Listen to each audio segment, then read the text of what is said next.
Welcome, everyone, to the special council meeting on November 25th, 2025. I'll call the meeting to order. A couple of reminders for today's meeting. Members of the media may sit in the upper balcony at the reserved media table.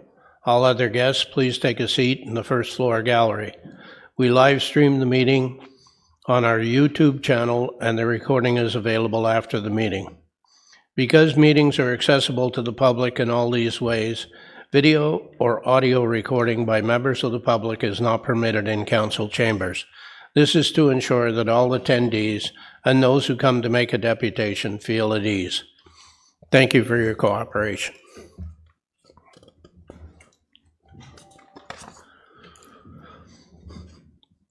I need a motion to adopt the agenda. Councillor Richardson, Councillor Warren.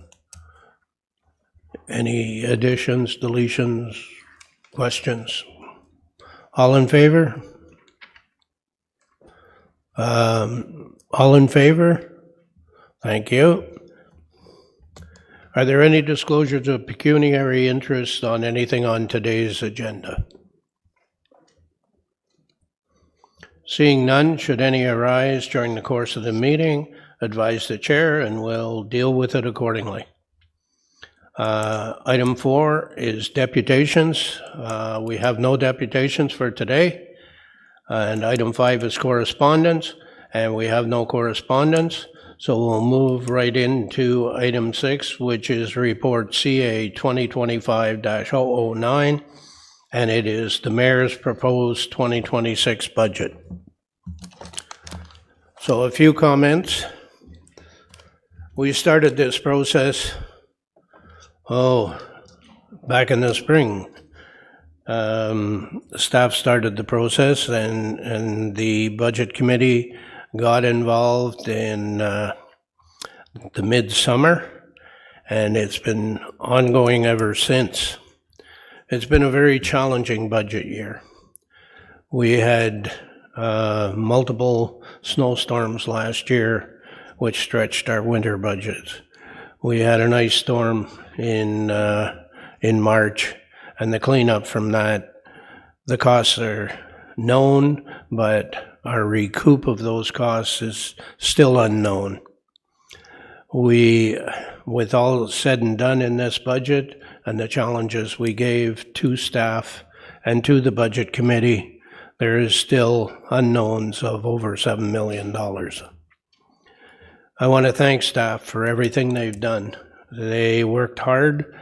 They were faced initially with a $13 million challenge. They overcame that to some extent. We still have some things outstanding that will be dealt with in year. I want to thank the budget committee for their many meetings and for their dedication to hearing from the outside agencies and seeing what they were challenged with creating, and their cooperation with staff and working with staff to get to a document that could be presented by the mayor to council. And I also want to thank council for their patience and understanding and for their cooperation in getting notes in on things they felt were important to go into the budget, and for their questions, and for taking the time to organize their questions and meet with staff and get those questions answered so that we could move on and deal with the 4 budgets of today. And we're going to deal with those 4 budgets one by one. We are not going to go through line by line, because the way we now deal with budgets is, if you wish to change the budget, you must do an extraction. And from that extraction, you do an amendment.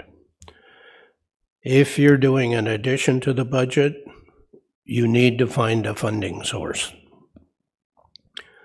Council will indicate their approval for any amendments by voting. If it fails, it will not need to be considered as an amendment. We will deal with each item separately for each budget.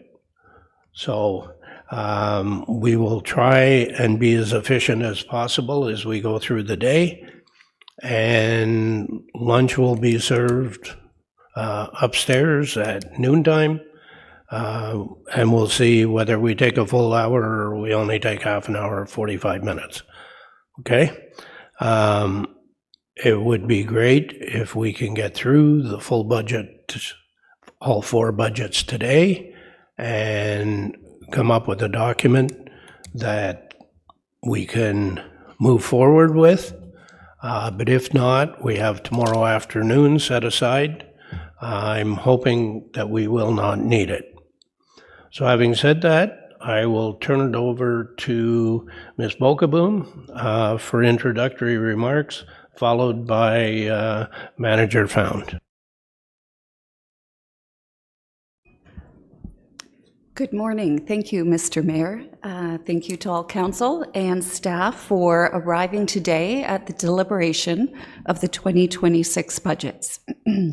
At the time of preparing the report on your agenda today, based on the public October 31st Mayor's proposed 2026 budget, as iterated on page 3 of the report, we are at that time recommending the 4% water and wastewater capital and operating, 3.75 for general operations, 1% for the special area rate for police and transit, 2% dedicated capital tax levy to fund the asset management plan.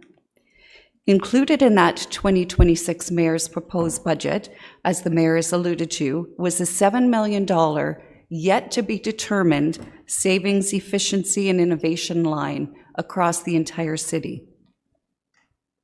Included in the report before you today are also 2 motions to aid in full transparency regarding multi-year projects, both for special projects and capital. And the intent is to ensure council is aware of the full project in totality while the city cash flows or finances over multiple years. For example, the city would never debenture or tender, half of a bridge. We would move forward with the entire bridge, but cash flow or finance over multi-years. Since the time of November 12th, a public meeting of this budget to present to the public and to council, up until yesterday, staff have been working to address all councillor queries, concerns, drafting amendments, and to prepare for smooth deliberations today. We thank you for your time and the homework spent in doing that with us. Finally, yesterday, the Mayor put forth his memo 02-2025, indicating his intent to share a target plan to achieve a 5.9% overall operating budget impact. Combined operating, capital, police, and transit. So this would now take your operating budget down to 2.9%, maintain the capital levy at 2%, and maintain the police and transit at 1%. This now includes an updated $7.7 million savings, efficiencies, and innovation. All staff recognize this challenge. All staff are on board with finding this in the spirit of affordability on this year's budget, and we are up for the challenge, but it will certainly prove a difficult year ahead. Thank you, Mr. Mayor. Thank you. Manager Found.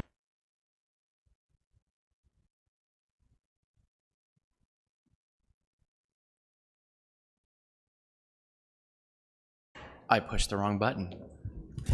Sorry about that, Mr. Mayor. So through you, I certainly do want to echo Director Bokaboom's comments as well as yours that this budget is certainly the culmination of a ton of work that goes on behind the scenes, and a lot of it really is behind the scenes, but it is work nonetheless. I think what I will do is focus on the capital budgets, if I may, because I think it's worth noting that these 2 capital budgets, both tax supported and water wastewater, really are historic. when compared to past capital budgets. And I think that's a reflection of a number of things that we've moved forward with here as a city and as council has moved forward with as well. So probably first and foremost, you'll recall that this year was very heavy in terms of the capital plan and studies that we do as a city.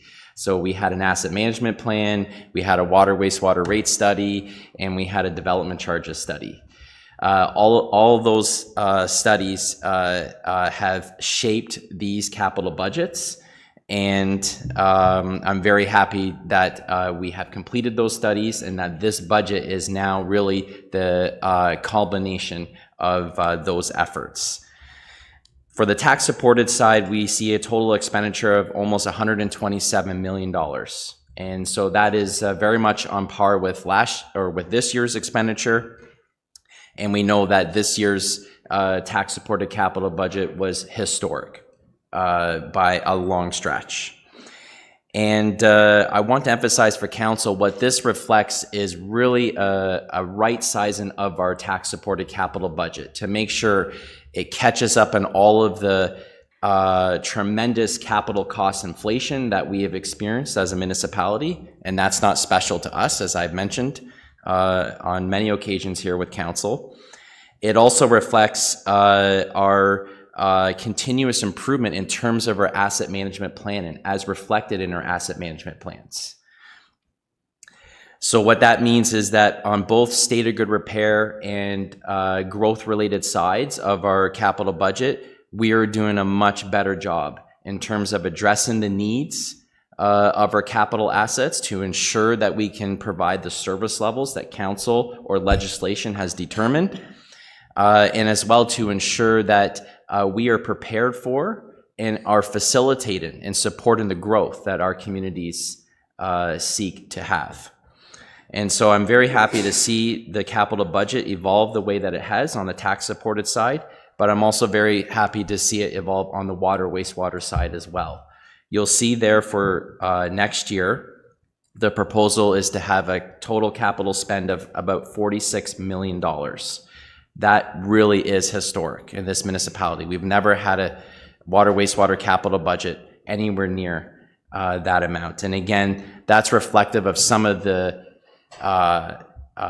things I had mentioned about the tax-supported side. We're trying to catch up on state of good repair capital needs to ensure that we provide clean drinking water and that we treat our wastewater properly, and to ensure that our systems are ready for growth. And that growth-related side, you'll see in this budget, is substantial. And it's only going to become more substantial in the coming years as the city continues to grow. So I think with that said, Mr. Mayor, I just want to echo your remarks on sort of behalf of staff that we too are appreciative of the process that we've engaged in, and that it's consultative and that it seems to work very well under the strong mayor powers. So thank you very much. Thank you.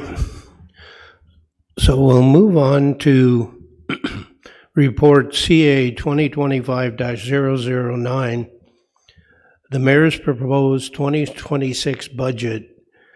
That the mayor's proposed 2026 budgets consisting of the proposed 2026 water, wastewater capital and operating budget, proposed 2026 tax-supported capital budget, proposed 2026 special projects budget, and proposed 2026 tax-supported operating budget, and attached as Appendix A to report CA 2025-009 be received. That for the following multi-year special projects, staff be authorized to commit future funding in its entirety through procurement while recognizing the flow of such funding over future years' budget. Public Works and Engineering Systems of $1,076,000. Human Resource Information Enhancement, $1,296,000. Financial Systems Modernization of $1,280,000. Property Tax and Revenue Systems of $1,363,000. Official Plan Review and Update of $525,000, and that the following multi-year capital projects staff be authorized to commit future funding in its entirety through procurement while recognizing the flow of such funding over future years' budget. Old Jail Museum, $4 million. 110 Coburn Street Bridge, Phase 1 of 2, $16,400,000. Paramedic Headquarters and Fleet Center, Phase 3 of 4, $50 million. This is a receive, so I need a mover and seconder. Deputy Mayor McDonald, Councillor Joyce. All in favor? And that's passed. We'll now move into item 14.7, which is the Mayor's proposed 2026 water, wastewater, capital, and operating budgets for the City of Kawartha Lakes. Are there any extractions from the water and wastewater, capital, and operating?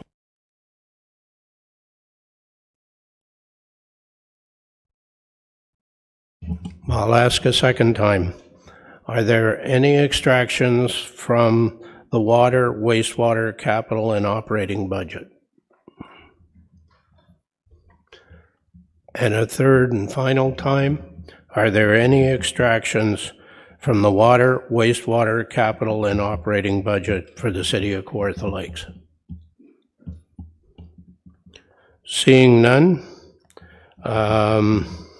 we will move on, and that water and wastewater budget will be considered official.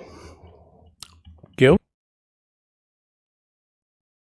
We'll now move into the Mayor's proposed 2026 tax-supported capital budget for the City of Kawartha Lakes. Are there any extractions for the capital budget?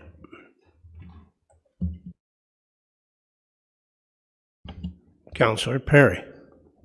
Thanks very much, Mayor, and I want to echo your comments to begin about the extensiveness of the process to date, the amazing work of the Budget Committee. Of course, I feel kind of badly because we have the easy job now, getting to go through and evaluate different items. I found the meetings with Director Rojas and Director Faber and Director Bukaboom, talking to Director Found as well, very helpful in this process. And quite a rigorous effort. The first attraction I have, Mayor, is to substitute a road for two roads. This is part of a process which, to preview the roads task force report that's coming, one of the steps in the process of approving roads. I've spoken with Director Rojas and Director Bukaboom, who has graciously prepared the amendment that I'm proposing. Is that will that go on the screen, or shall I read it or go through it? You may go through it. Okay, sure.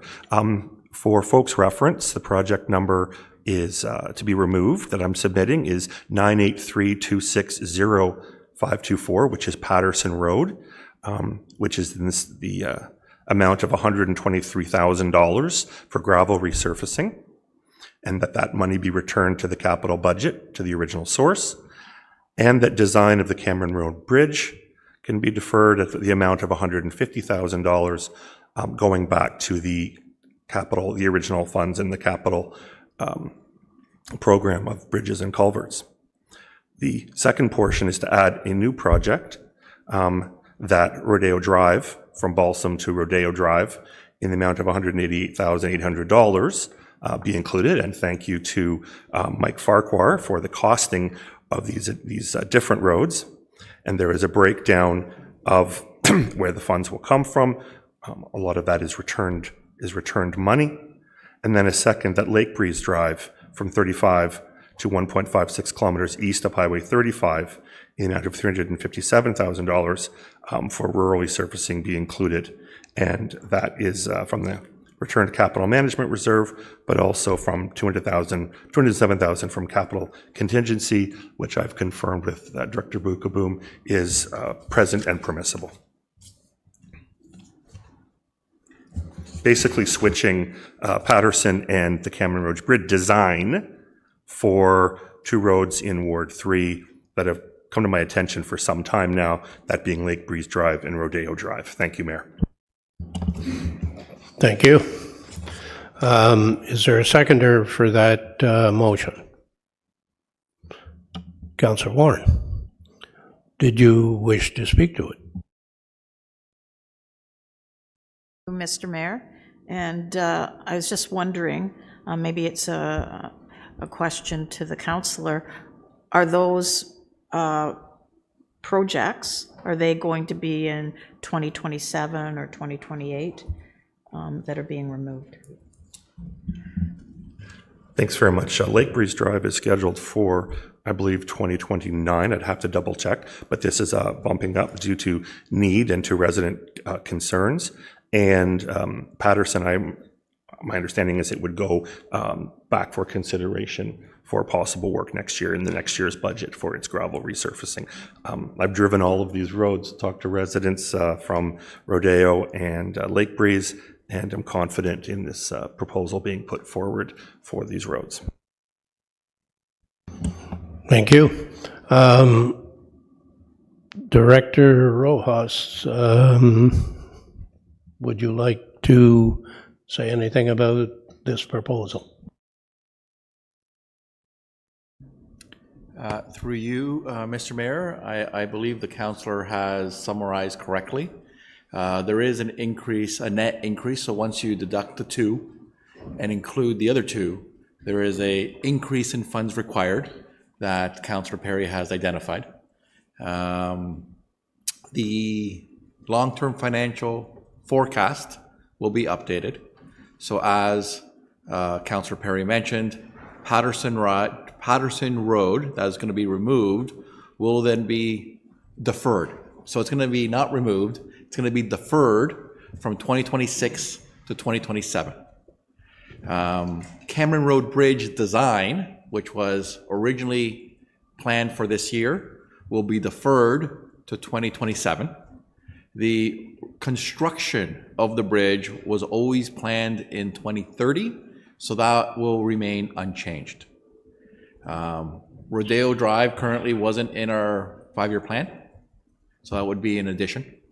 And Councillor Perry was correct. Lake Breeze Drive from Highway 35 to 1.65 kilometers east of Highway 35 was identified in the 2029 capital forecast, so that project would be advanced to 2026. Thank you.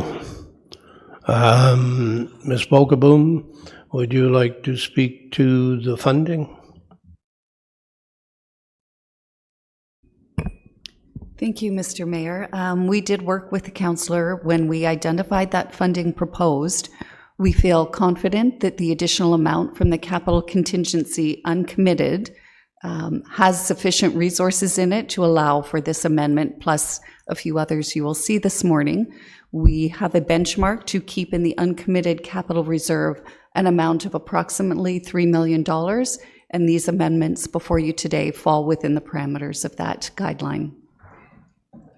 Thank you. Deputy Mayor McDonald.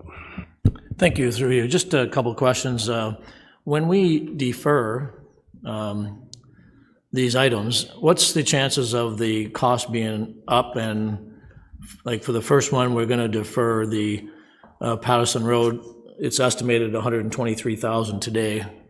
What's it going to be in 2027? My one question, and the same with the deferring the design project for the bridge, and we're deferring that 2027. So what's the chances of it costing more money to defer these? Who's your question to? I think Dr. Found might be able to answer that one, maybe.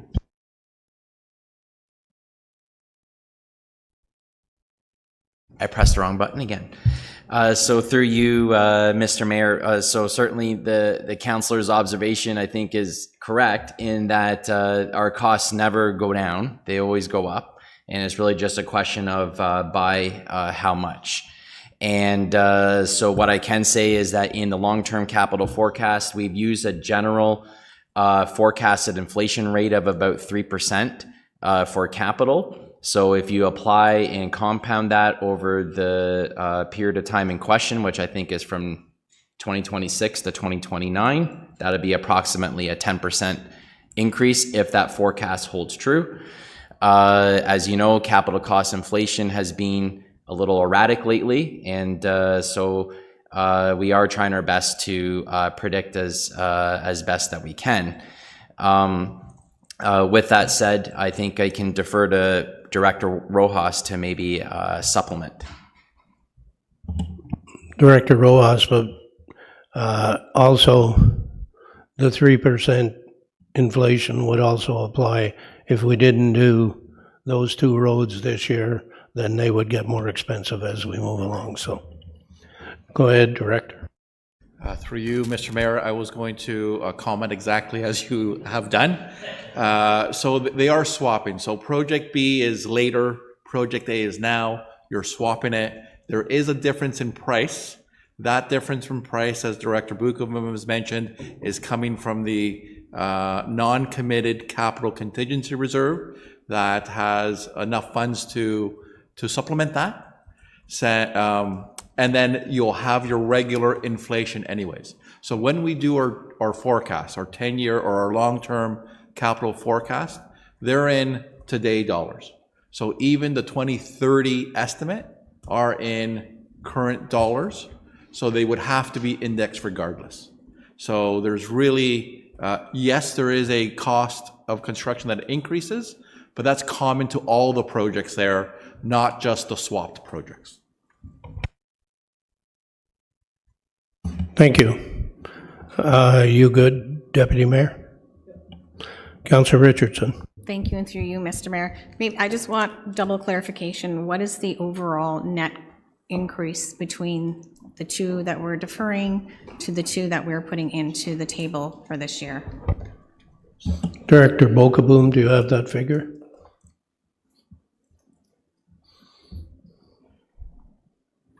I do, Mr. Mayor. The additional increase on the capital contingency to fund the variance between the projects would be an impact of $207,000 from the capital contingency reserve in the uncommitted allocation. Is that just the Lake Breeze, or does that include the other one above it, the Rodeo and Balsam?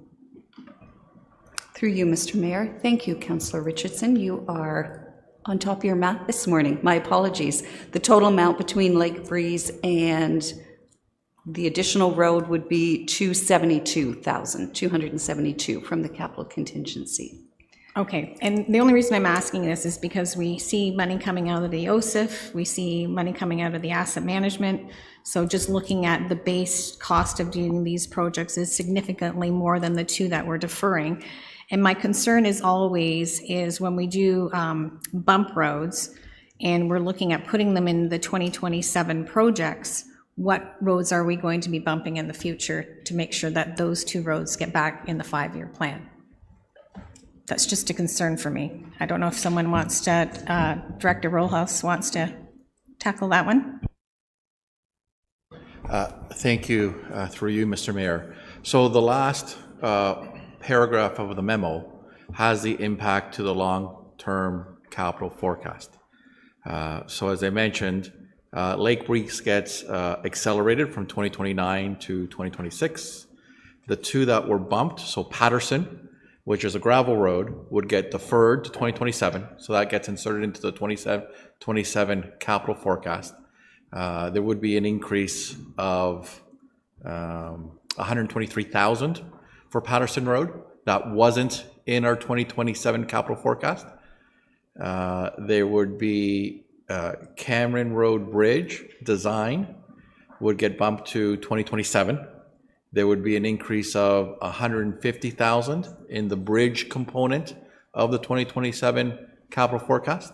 However, in 2029, there would be a decrease because Lake Breeze Drive is coming out.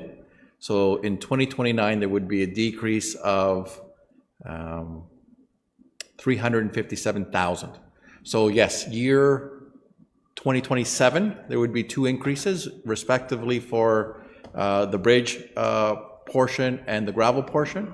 But in 2029, there would be a decrease in the resurfacing program. So it's increase in year 1, decrease in year 2029. So they're not adjacent to each other, but they're not too far off. And we would track that through the capital forecast. Okay. Councillor Joyce. Thank you, Mr. Mayor. Through you, my question is to Director Rojas. As soon as I see bridge, we don't want another Elm Street bridge. So pushing the design back a year, we're safe with that? That's really my key question. Thank you through you, Mr. Mayor. So originally, Cameron Road Bridge was scheduled for 2026 with the construction in 2030. So it gave us a good window to construct. Bridge construction design is challenging. There's lots of approvals because it's usually over a body of water. So there's other agencies that go into that design. Moving that or deferring that design by 1 year still gives us a good cushion. We like to have, especially for bridges where possible, we like to have them tender ready.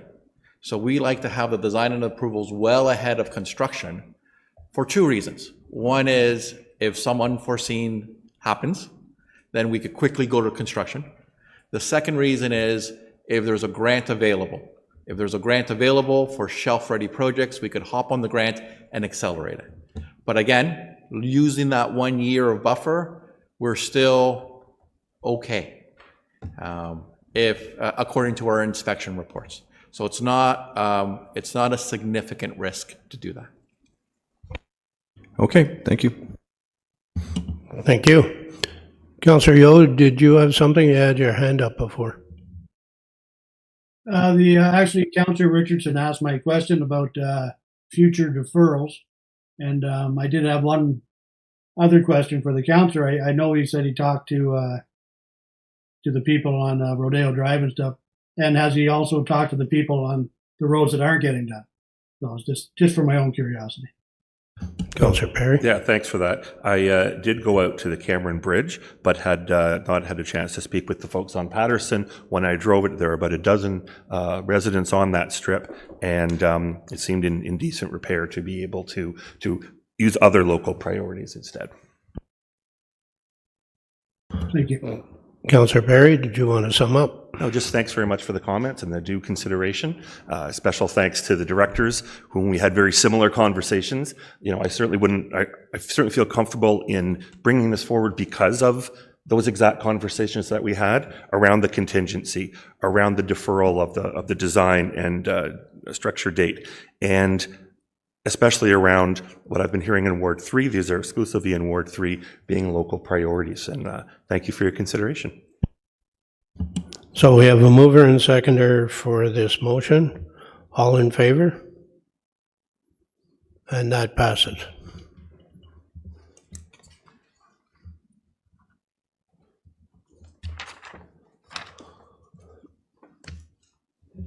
So I'm now looking for other extractions and amendments to the capital budget.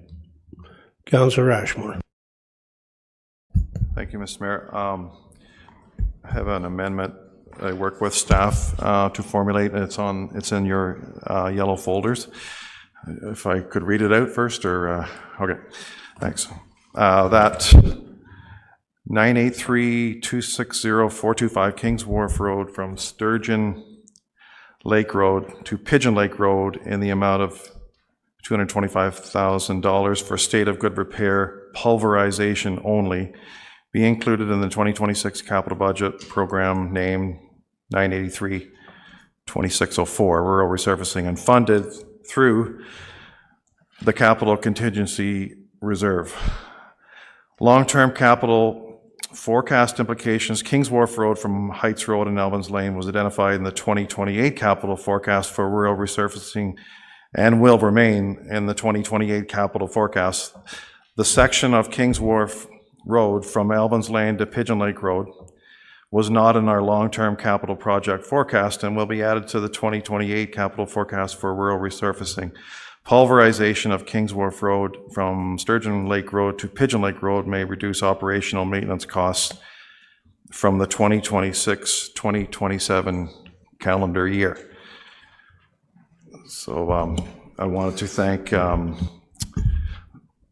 Director Bukaboom and Director Rojas for working with me, Manager Farquhar, and CAO Ron Taylor, trying to make this work, because Kings Wharf Road, although it's in 2028, it's in a situation now where, especially on the east end where I pointed out here where this pulverization would be going, we're trying to save this bridge on Kings Wharf Road, which is not sinking, but it's, how we say, settling.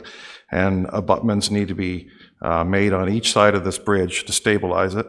That has always been a troublesome area, but from Heights Road to Sturgeon, I had proposed that we put this in the budget this year, but we're going to have to monitor it for another year. It's due in 2028. I don't know how long it's going to last, but it's in very dire situation of this road. And I'm just advocating for the people that came here. They petitioned, they came, a couple of deputations came, and staff can verify that the road is in a situation where we can't keep pothole filling it in that section specifically, and pulverization seems to be the logical step for the next year at least, so to stabilize that road. So just looking for your support, please. Thank you. Is there a seconder? Deputy Mayor McDonald. Did you wish to speak to it, Deputy Mayor? No, I agree with the shape of the road, and would also agree with Mr. Ashmore on this one. Thank you. Director Rojas, did you wish to comment? Through you, Mr. Mayor. No, Councillor Ashmore. We have been speaking with Councillor Ashmore through the budget process. He has read the memo accurately, so no further comment. Thank you. And Ms. Bukaboom, we're fine with the funding source? Thank you. Councillor Richardson? Thank you, and through you, Mr. Mayor.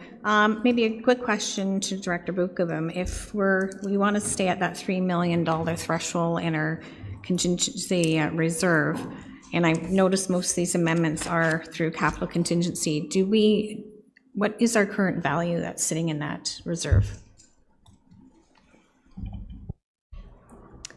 Through you, Mr. Mayor, to the councillor. Excellent question, Councillor Richardson. Currently, there is $3.7 million in the capital contingency uncommitted.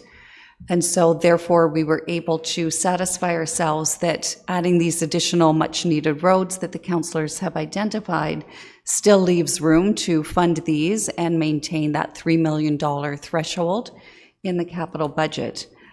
We do anticipate some future capital closes coming forward and replenishing the reserve, and we will bring you forward some options as to how to address those surpluses. But the city has very diligently in the last 3 years been closing capital projects in a timely manner and is proving efficacy in terms of the balances maintained in the reserves. Thank you very much for that. And maybe just one more quick question. I'm also a firm believer that pulverization is a good tool to use because it does save those operational burdens. When time does come to resurface this section of road, what would that project cost be?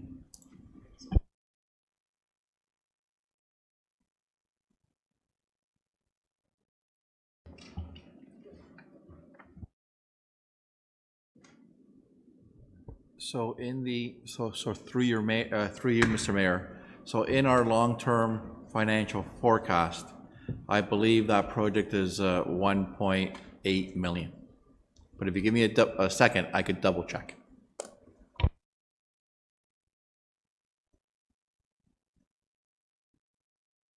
While you're doing that, Councillor Warren had something.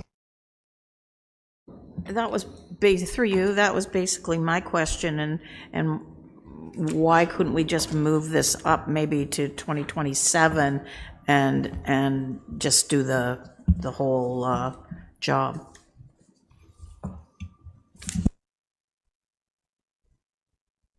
Go ahead, Director. Sorry, so in our capital forecast, I have to break it up. So Kings Wharf from Heights Road to Alvin Lane was scheduled for 2028 at a value of 1.214 million. You would have to add an additional 500,000 to do the remainder of the section that wasn't planned to be pulverized. So that's how I came up for the 1.8. But again, we will then revisit, and if approved, we will update the capital forecast. There wouldn't be any savings. There might be some operational savings from pulverizing, but our high flow operation would basically remain the same. You might see a nominal reduction in price, but the operation to resurface that would still hold true. The savings is really in the operational burden through portions of Kings Wharf Road. Further, but that's still only going to be pulverized for a year or so. So that's my, I believe that maybe, well, you would know better than I, but, trying to save some money and just do the whole. Hanging for another year. Yeah, for 1 year, and then just do it 1 year early, sorry, that's just. Thank you. Deputy Mayor McDonald, did you have something else? Yeah, just a comment on that one. Let's just go see how the road pulverization works really well. It could work for a couple of years, and if it does, we're trying to make decisions for next year's budget, which is kind of hard right now today. But I think we need to do the pulverization what it needs and see how the road holds up, and then make that decision at that time. Thanks. Thank you. Councillor Ashmore, do you want to sum up? Sure, just quickly, as Director said, it's been an operational burden, this Kings Wharf Road over the years, and especially now. When you pulverize, as Councillor Richardson said, it's one of the best things we've ever done to many roads. And I can give you a good example of Shamrock Road from Sturgeon Lake Road to Centerline Road. A few years ago, it was pulverized, and it really actually sets it up for the surface treatment. It gives it a good time to settle, and people are quite satisfied with the fact that they've got at least a drivable road, a functional road, and a road that's going to be maintaining its structural integrity. I think this is the best. I appreciate the support if we can here, because the people would too, because at least we're starting on this road, and I think it would be quite prudent operational wise, and starting it early with this phase in 2026, and then we'll monitor the road. Hopefully the whole thing will be finished by 2028. That's the plan. So I would appreciate your support, and the citizens there would be as well. I want to thank councillors and Deputy Mayor that came out to look at this road and over the last few years and verified that it is a pretty rough road, and the people have spoken there. They've come and they've tried to let us know that through deputations and petitions that this road is in dire need of attention. So appreciate your support. Thank you. We have a mover and seconder. All in favor? And that's passed.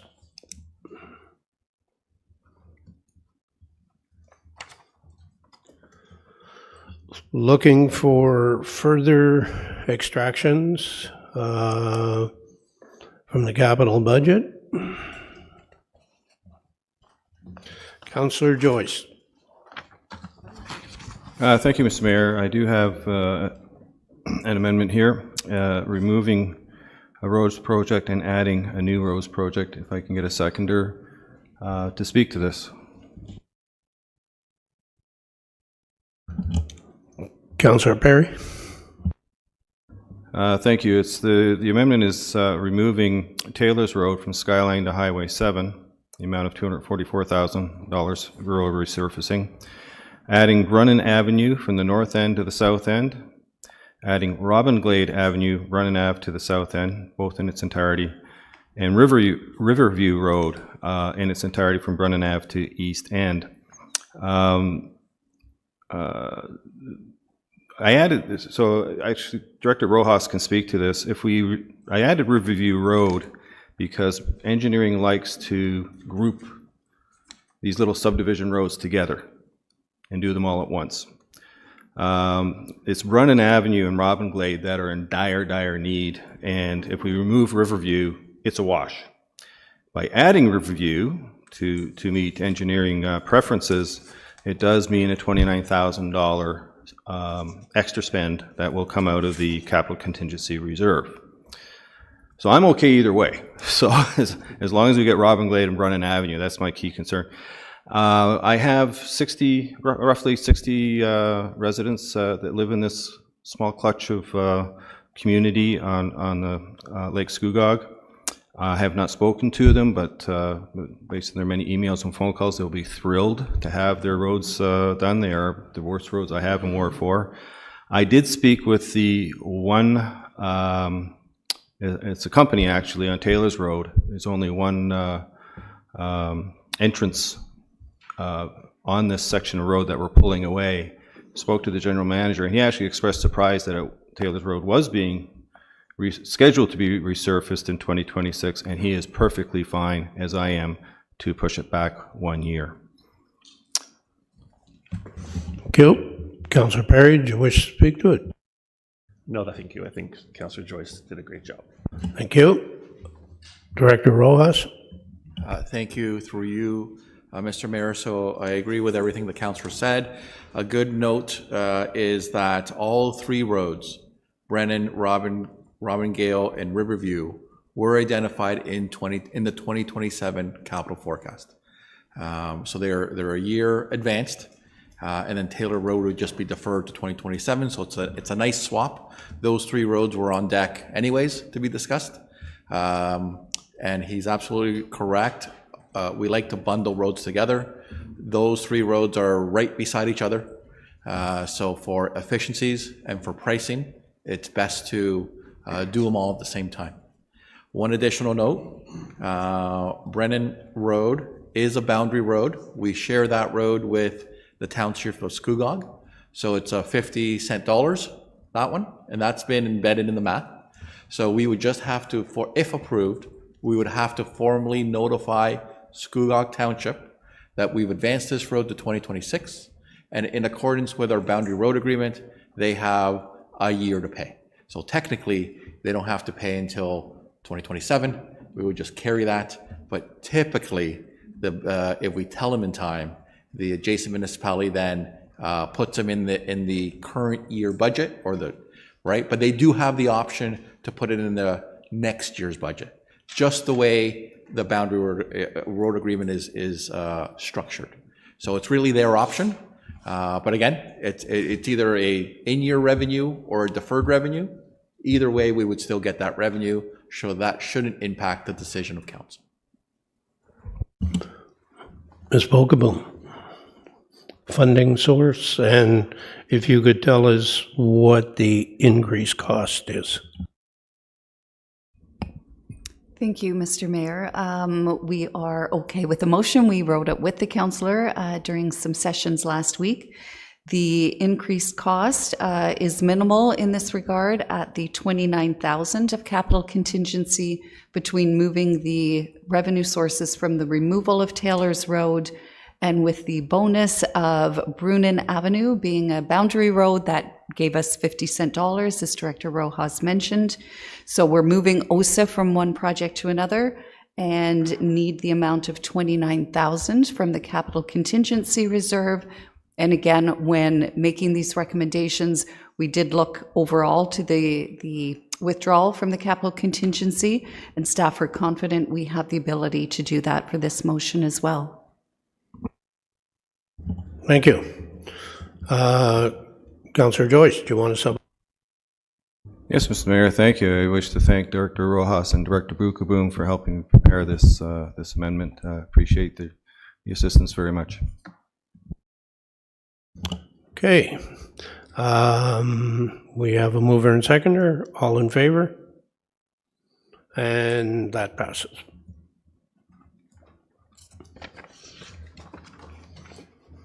Are there any other amendments and extractions to the capital budget? Councillor Perry. Thank you, Mayor. I was waiting to see if anyone had any before I take the floor a second time.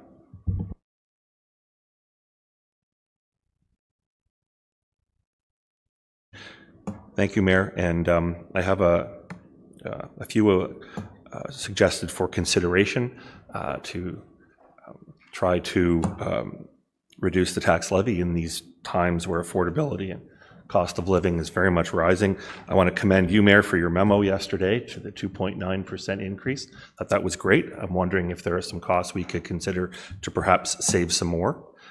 These come from a consideration document that I'd circulated week before last and kind of finalized it over the weekend. I understand why Director Bukaboom and her colleagues didn't have time to put it in actual amendments. This is kind of reminiscent of last year when I had proposed some different non-approvals with, shall we generously say, mixed results, but that you just go through them and gauge the consideration. So we'll do them individually. So each one would be that the proposal for, let's say, fiber optic network expansion of $103,000 be removed from the capital budget. I will point out to you before we do that just removing it from the capital budget doesn't affect the tax rate at all, because it comes, the funding source for that is, I believe, a reserve. Ms. Bukaboom, could you confirm that, please? Thank you, Mayor. I thought it was asset management.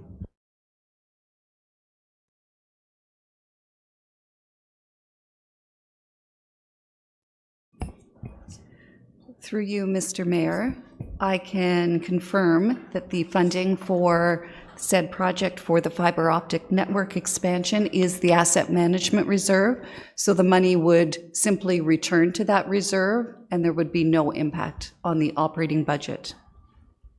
Thank you. Thank you, Mayor. We had conversations around what was tax levy and what wasn't, and asset management had been my impression that indeed was tax levy in various parts of the budget. So could you perhaps clarify, Director Bukaboom? Through you, Mr. Mayor, both statements are accurate. In this particular motion, to not move forward with this particular project identified being 992-826-0108, the funding would return to the asset management reserve. Were you to want to have an impact on the operating budget, a motion would need to come forward in the operating budget deliberations to reduce the transfer to the asset management reserve from the current 21.1 million, which is used to fund said capital projects. All right, thank you for the clarification. I'll keep track and see what the will of my council colleagues is on a few of these. When we get to operating. Well, we would do them now, correct? And then I would keep track to bring a separate motion for those that pass at the operating budget. Is that correct, procedurally? Yeah, we can do that. Okay, I appreciate your indulgence, Mayor, and your patience. So you're moving that fiber optic network expansion of 103,000 be removed from the capital budget. Correct. And you will deal with the funding source when we get to the operating budget. If it passes. If it passes. That's right. And is there a seconder? Councillor Ashmore. You wish to speak to it? can I speak? No, I'm fine, thank you. Yeah. I should perhaps speak to it as mover, if I could, Mayor. Putting together these there are 5 or 6 here that were circulated for your consideration. They were targeted, in my thinking, to those that involve expansion, growth, or perhaps that aren't necessarily not important, but can be wait till growth happens more, and expect to be preparing for growth for a couple of budget cycles now. Is there a way to kind of stagger that preparation more, especially to make things more affordable for residents here in terms of the tax levy? So given that fiber optic network was an expansion, perhaps it's not necessarily, again, unimportant. It's something that we could not expand this year and provide tax levy relief and improve affordability. The capital removals that I had circulated would probably result in close to a 0.5% reduction if all passed. Thank you, Mayor. Thank you. Ms. Bogaboom, would you like to weigh in on this expansion? Thank you, Mr. Mayor. Thank you for the opportunity. I want to just be clear, when the language expansion is used in terms of the fiber optic network or the wireless network, this is not growth related per se. This is an expansion of a program to several other facilities. So it's not growth expansion in the terms of DC. It's that these fiber optic networks are being expanded on the city's footprint, so therefore it wasn't state of good repair. I do want to comment that the particular fiber optic network is in relation to the new Emergency Operations Center. It is in regards to the backup connection for the computer servers in order to deliver on our emergency operations needs. So removing that in 2026 would put us a little bit further behind and a delay in terms of preparing for that operations center. In terms of the wireless network expansion, that is the continuation of the ability, if council will make note, the ability to now be able to access Wi-Fi at City Hall without connecting or tethering to a port, the ease of staff to be able to come back and forth from meetings in City Hall. We are extending that modernization to our colleagues in fire, paramedics, human services, public works, development services, and finishing up the Victoria Manor. Again, to comment, I would suggest that this is a modernization much needed for staff efficiency in order to help contribute to some of the other pressures the city is facing. The ability to have the tools at our hand without the delays in connecting to a port has been paramount for City Hall this year. Thank you. Councillor Richardson. Thank you, and through you, Mr. Mayor. Just for clarification too, as well as I can see that Councillor Perry has a list that he does want to go through. It would be, I think, important for us to understand the impacts, as Director Bookabim has just expressed in the fiber optics. But when we were listening through the budget process, as you said, there is obviously some expansionary due to growth, but a lot of it has to do with maintaining existing services and developing those services so we are a little bit more cost efficient moving forward. So more of a statement regarding some of these items that are coming up is not all based on growth, but is based on those existing services needing those upgrades. Thank you. Councillor Joyce. Thank you, Mr. Mayor. Through you. I'm going to take the position here that taking a step back, looking at the bigger picture, the mayor has proposed a 2.9% operating tax budget. I'm good with that. I'm actually surprised that staff has committed and agreed to that, because they're challenged now to maintain services, and there's still $7 million there they have to find and trim and cut. And I imagine that will be a combination of staff gapping, staff deferrals, and some capital projects deferred. But I think staff is best positioned to decide when and where these occur to find that $7 million. In fact, I'm kind of concerned they might be coming back halfway through the year saying, well, we only found $4 million, we still stuck with 3. Who knows? We'll see as we roll down this road. So that's my position, Councillor Perry, that I think it's best that let staff make these decisions. They got to find $7 million and see where we end up. Thank you. Thank you. And if I can say, I think anytime we're extending our efficiency, we had a discussion at council about service levels and improving service levels. And these expansions of this fiber optics and wireless is a move in that direction. It may not seem like it at the time, but if you don't have to hook up when you go to a meeting, if the expansion for our emergency services as a backup, then I think it really behooves us to go forward. And as we pointed out, that if you kick it down the road, it's going to go up by at least 3% and maybe more. Deputy Mayor McDonald, did you have something? Yeah, through you, thank you. I just got this report this morning and looking at it, and I'm going down it as he goes through it, and I just see a few things here with the Lindsay Rec Complex and the weight room and so on. I guess my question to Councillor Perry is that what expertise does he have on walkways and floors and Well, can how we, do that? let's deal with the fiber optic network for now, and we'll get down to the Lindsay Rec Complex in a few minutes. So we have, Councillor Perry, did you want to sum up?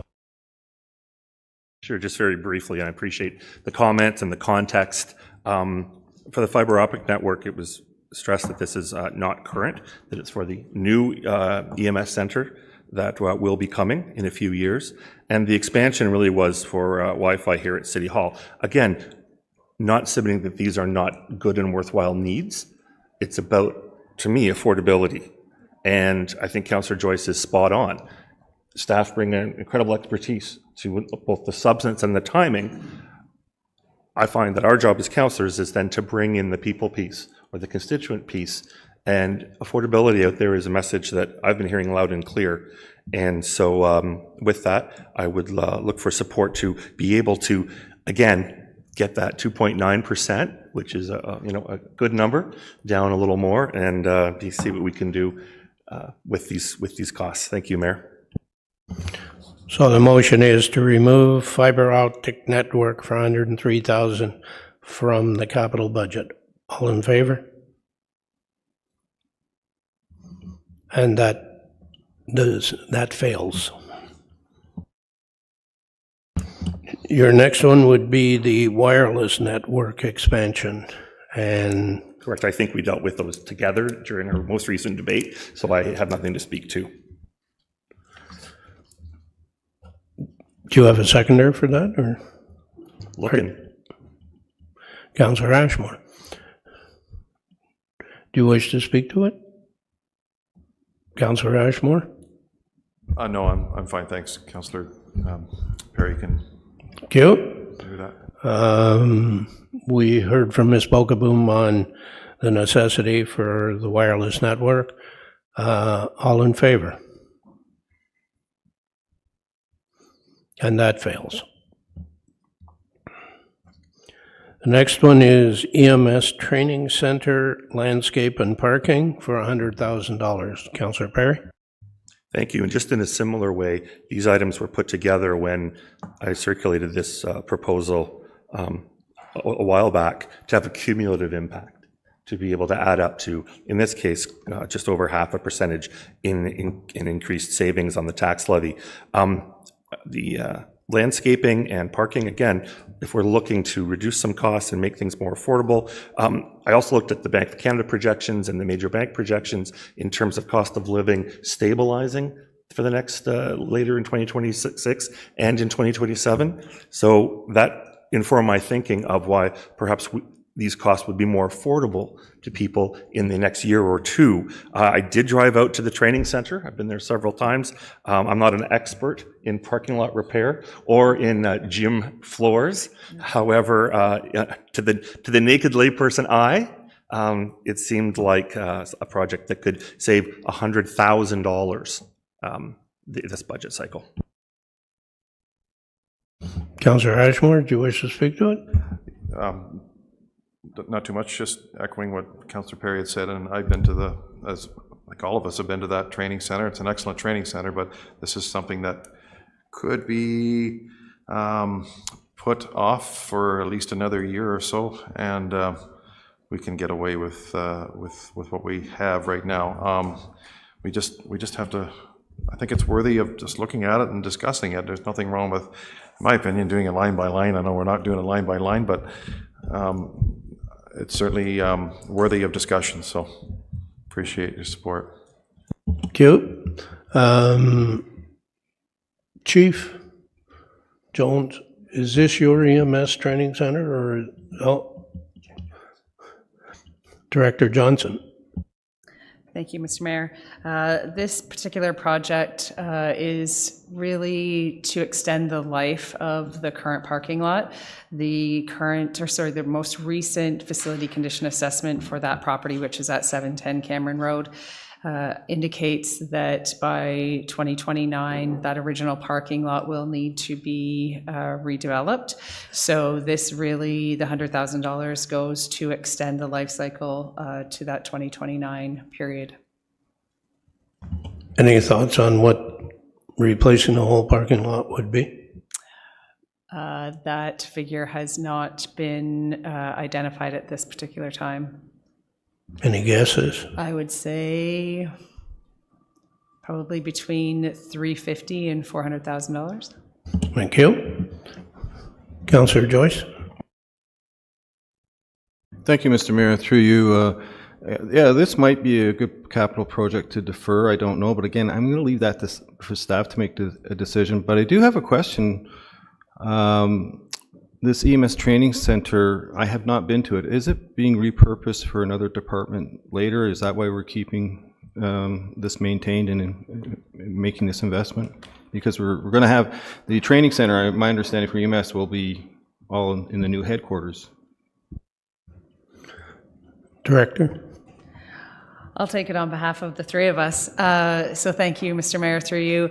That particular property and facility is utilized by more than paramedic services. Fire services also utilizes that. It will continue to be utilized as a training center, probably more focused with fire in mind, but it also houses some public works facility as well. Thank you. Councillor Richardson. Thank you, and through you, if I can just ask the councillor moving forward through his table just to state where the money's coming from, because I don't have it in front of me. Yeah, I believe that was answered by Director Bukaboom. This would come through the asset management reserve, which would then require a corresponding reduction in the operating budget to offset the tax levy reduction. So just to be clear, everything that you're pulling is asset management? It is, okay. but it does impact the tax levy at the operations budget consideration. Anything else? Okay. Councillor Doble. Thank you, Mr. Mayor. I just want to speak in general to Councillor Joyce's comments. Again, first of all, I really appreciate the suggestions from Councillor Perry. I do not want to give the impression that I am in any way dismissive of them, and I thank you for bringing them forward. They are worthy of thought and consideration, but I tend to think that these suggested savings are probably better found by staff. We've placed we are placing a significant challenge in front of our staff, and I hope that they are going, and I trust that they are going to take it very seriously.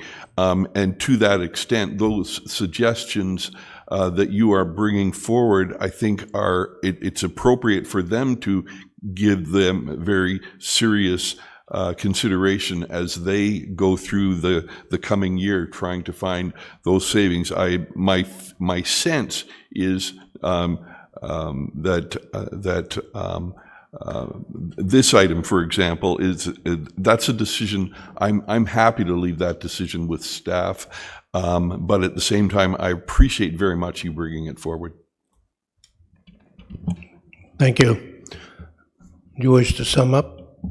Just thank council for their comments and perspectives. And again, it isn't a matter of the validity, it's a matter of how we can time with the affordability issue as a priority that goes with and balanced with preparing for growth.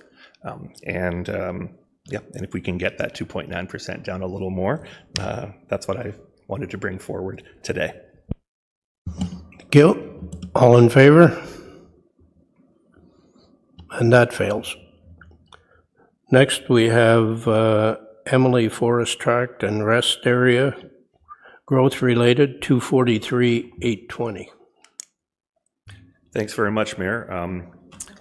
This one is a growth-related item, which was why I had flagged it. Growth, I've put it on the council table, paying for growth. This is an item of close to $250,000 for the tract and rest area. And perhaps as the growth increases, perhaps it's been, at least to anecdotal evidence, slower than predicted the past couple of budget cycles, but it's certainly on the way. The growth would be able to pay for that at a later time when the cost of living has stabilized or gone down, and that the increased revenue we have in the coffers from the increase in growth when it picks up and arrives more rigorously. Thank you, Mayor. Is there a seconder for this? Councillor Ashmore. Do you wish to speak to it? Yes, if I could just have a question through you to the Director of Community Services. How much have we spent there this year? We spent quite a bit on that tract and the entrance, please.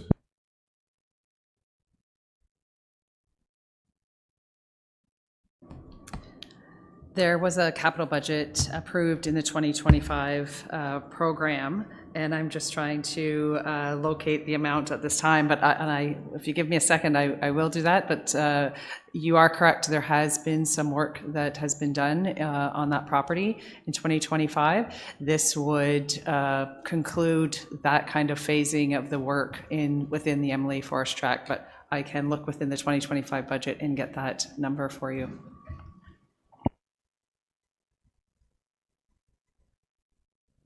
Ms. Bogaboom, do you have that number?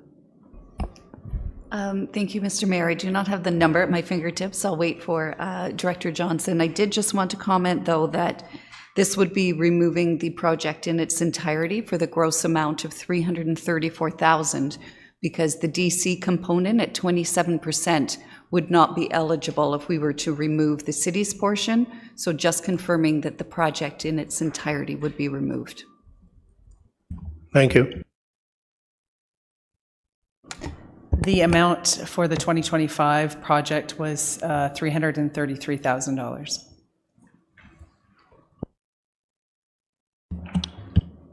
Anything else, Councillor Ashmore?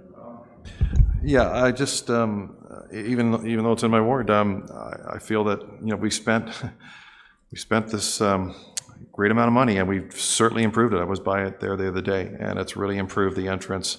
I know there's always work to be done in the interior of it, especially after the ice storm, but that's general maintenance. But, I think that this is something that can be postponed for a year, a couple of years.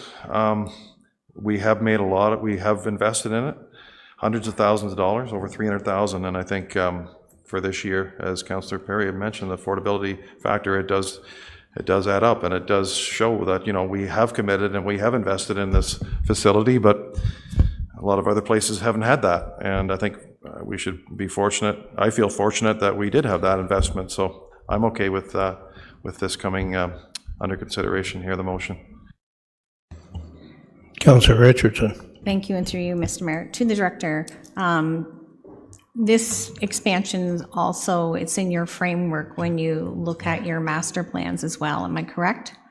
Through you, Mr. Mayor, to the councillor, you are correct. It is identified within the Trails Master Plan. And what type of impact does it have when you're like deferring a project on the entire framework that you have built in that master plan? Through you, Mr. Mayor, it certainly does have an impact. I think that this is a project that we could look to defer and work into a future year, if that was the wish of council. Councillor Joyce. Thank you, Mr. Mayor. Through you, I will again reiterate, this might be an ideal project that staff's going to need to get to their $7 million find. But my question is to Director Bukaboom, the 27% DC, if it was deferred, where does that, is it still qualify for that? Does that disappear? What happens there? Through you, Mr. Mayor. Thank you, Councillor, for the question. So again, the entire $334,000 project would be removed. The DC reserve component would go back to the DC reserve and be there for the time period when the project comes forward again. Similarly, the amount from the asset management reserve would go back to the reserve. And if council were to approve that amendment, you would then bring forward a motion at the operating budget deliberations to reduce the tax levy by the $243,800. I did just want to follow up and confirm that the amount to achieve the 2.9% is $7.7 million. That I opened with saying this was going to be arduous for staff and a challenging year for all of council. So I appreciate the comments that some of these projects could also achieve part of that savings.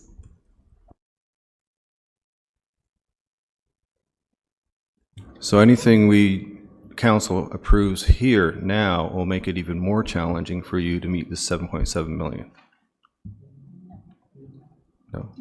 No, because we'll lower the tax. If we approve something here, lower the 2.9 to. Yeah. Okay. If I make comment, Mr. Mayor, the savings of the $243,000 would reduce your 2.9% down to 2.8, 2.7. My expert on my left will run our numbers. What I was recommending, and sorry, trying to follow up on your early comments, that 243, were you to not lower the tax rate, Director Johnson would bring that forward as a means later in year for the staff-directed $7.7 million savings, and we would include that in that umbrella. So you have two options in front of you. I think one on the table is to reduce the tax levy. The other option would be to leave the project. It would be up to Director Johnson, working with her experts, to determine if that 243 would help achieve the city's overall $7.7 million challenge.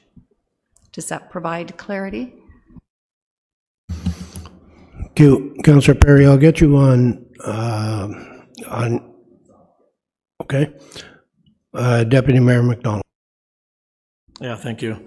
Through you, yeah, just a couple of things there. I wish I had a crystal ball to find out when growth was going to happen, because we've heard this 100 times already, but I wish I did have a crystal ball to find out when this happened. It could happen tomorrow, it could happen 2 years from now, so we're flipping a coin here. But just with the conversation I just heard, I would recommend that 243 goes to help the 7.7 million. If I'm going to suggest anything, I'd rather suggest that to help them out. That's where I would go on that one. Thanks. Thank you. Councillor Warner. Through you, Mr. Mayor, and just a question to Director Bukaboom. With that 7.7 million, do you have a plan at this point to address that through the year? And because that has a bearing on whether I support this or not. Through you, Mr. Mayor, I'm contemplating carefully how to suggest that as soon as this budget is approved, the CAO, my colleagues at the SMT table, all managers will be faced with a challenge of preparing a plan, tracking that plan, proving the efficacy of the savings. Some minor things have identified themselves in the last few weeks, but nothing to the extent of 7.7. We'll be looking at a very aggressive plan. It will have some impact and require the support of council to stick to this recommended savings. They may have, I won't call them service level reductions, but they will certainly have some impact on what service customers are used to receiving. So, all that to say, we're working on the plan. We have not developed one yet. We were waiting for this budget to be adopted, and then we'll begin the work of how to achieve that 7.7.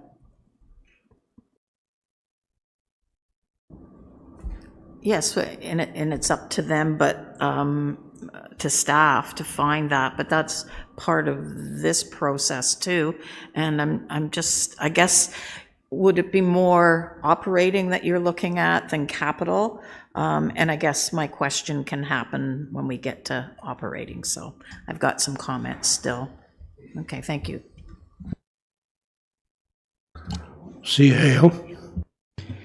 Just as a supplementary and through the mayor's, the $7.7 million target, I don't want to leave taking it lightly. It is a massive obligation and commitment that we're putting into the budget.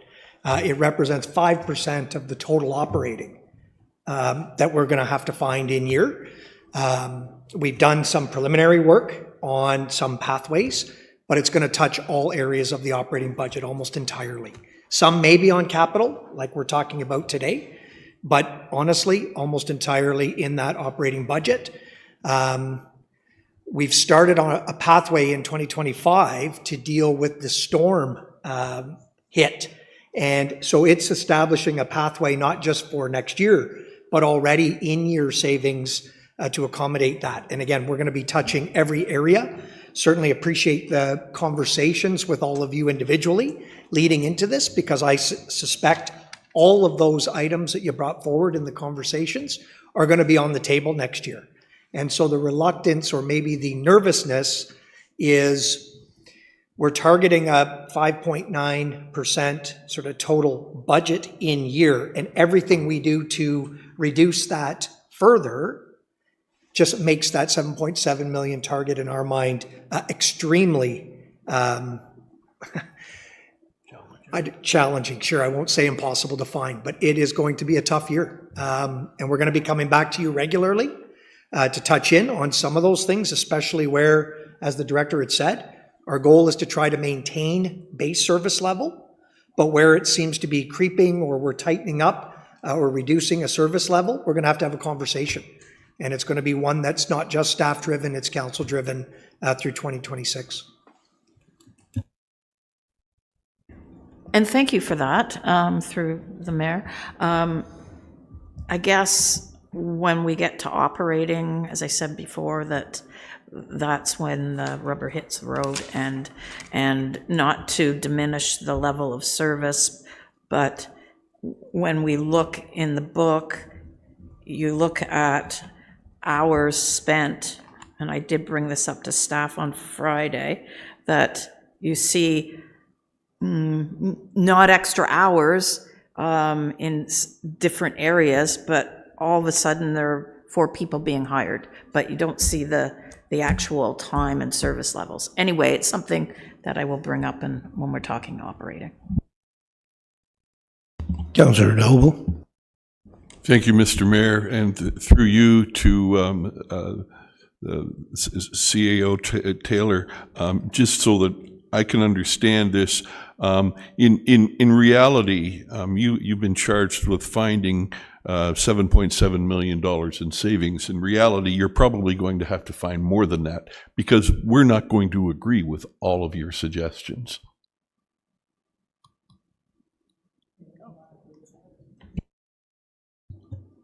Through the mayor.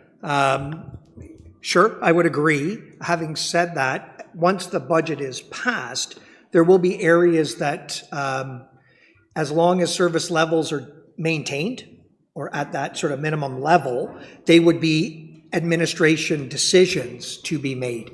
I was more cautioning that, we don't want to go into the budget without council's blessing if we are actually changing or reducing service level, whether it's canceling sort of a particular program or programs in order to achieve a budget saving. So it's a really fine line in maintaining baseline operations and finding that savings. But we will be able to find a significant amount of that, I would suggest, internally, with things like deferrals of projects, deferrals of hirings. Again, looking at program levels generally. I just wanted to commit or make sure that council was comfortable that if we were fundamentally changing, removing, or canceling something, that you would be aware of that. Again, thank you. I wasn't suggesting that staff will be coming back to us with every single suggestion. Obviously, administratively, you're at liberty to do that and fully understand. However, there could be examples of where you say, well, we found this, but we will need council's approval before we go ahead with that savings. I would agree. That's correct. And I probably should have prefaced, we will be, as I mentioned previously, because of the storm expenditure, I forgot to mention that that is a concurrent exercise that we're looking for in year 2025 in order to balance budget, but then also looking for further reductions potentially in 2026, wherever we can, to try to offset that blow as well. Thank you very much. Councillor Ashmore. Thank you. I just had a question through you to CAO, but I also had two other things I wanted to mention, but after Councillor Perry. My question is through you to the CAO. We have this strategy management program we've had in place, Lean Six Sigma, for many years. And I was trying to find out how many millions of dollars we've saved, and we have saved that multiple millions of dollars. And is that money, I talked to the director, Director Bookboom, and she was looking into it too, but are we not, at one time we tapped into that account. It was like a specific account that we saved money through primarily operational activities, and that money was used for whatever we had to use it for. But is there a set amount of money that's actually in that account that we can draw upon? Because you're talking about efficiencies that we're going to be using or obtaining or benefiting from. But this is something that's been going on for many years, and I was wondering what the update on that strategy management is. And I think it's a really important program. Like, we have 2 dedicated staff members that look at efficiencies, and are we using those monies from that program? Through the mayor, so maybe just a couple of general comments. So there was an exercise years ago to quantify and look at direct sort of efficiency savings that was then run through a reserve and was meant to then offset operations that were increasing in costs over the years. That sort of focused program, those monies are not in a specific reserve. What we did was report sort of ongoing on general efficiencies as a result of implementing Lean Six and lean practices in our operating right across the city. And it extends well beyond just 2 people in a division that are kind of leading strategy, but we have multiple staff that are trained at various levels in lean. And that is meant to inform baseline operation savings every year. And we've continued to do that, and that is why we've enjoyed at least modest increases year over year over year for the last several. That is still underlying sort of within our operating budgets when we bring them forward every year. But as you can appreciate, this year is a combination of extensive inflation post-pandemic, rolling through, trying to get back to sort of operations from pre-pandemic. And as a result of that, I guess my short answer is we're going to continue to apply that training or philosophy sort of in our operating budgets, but it doesn't negate the 7.7 million that we're going to try to find efficiencies in year. We will leverage those techniques where we can, but it's going to transcend well beyond that.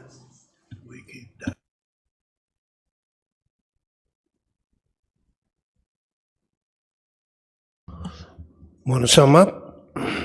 Sure, thank you. And just to add to the 7.7 million discussion, it's very difficult because it's budgeting with kind of a $7.7 million sword above our head in terms of what's to come this year. I want to echo the Deputy Mayor's comment about wishing we had a crystal ball.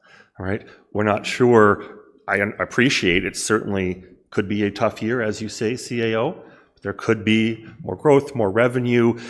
A year is a lifetime in this economy, it seems.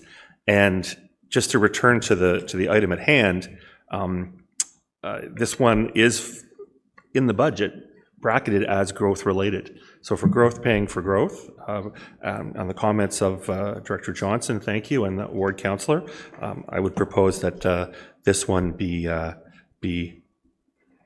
deferred until growth can afford to pay for it. Thank you. All in favor? And that passes. So you know that it is now not available for Director Johnson in her department to be able to find savings towards that 7.7 million.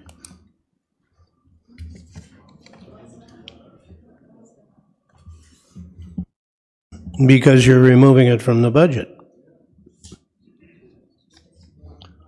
Anyway, it's been voted on and it's passed. So when we get to operations, you will have to remove it from, you'll have to remove the whole project, I believe. Is that correct? Thank you. If I may, Mr. Mayor, the motion in front of us is to remove the project.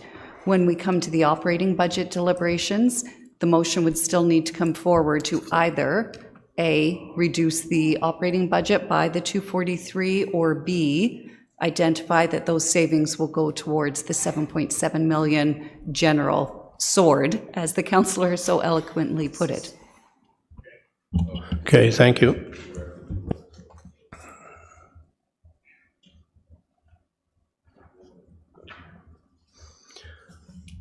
Next, Mr. Perry, Councillor Perry. Councillor Perry.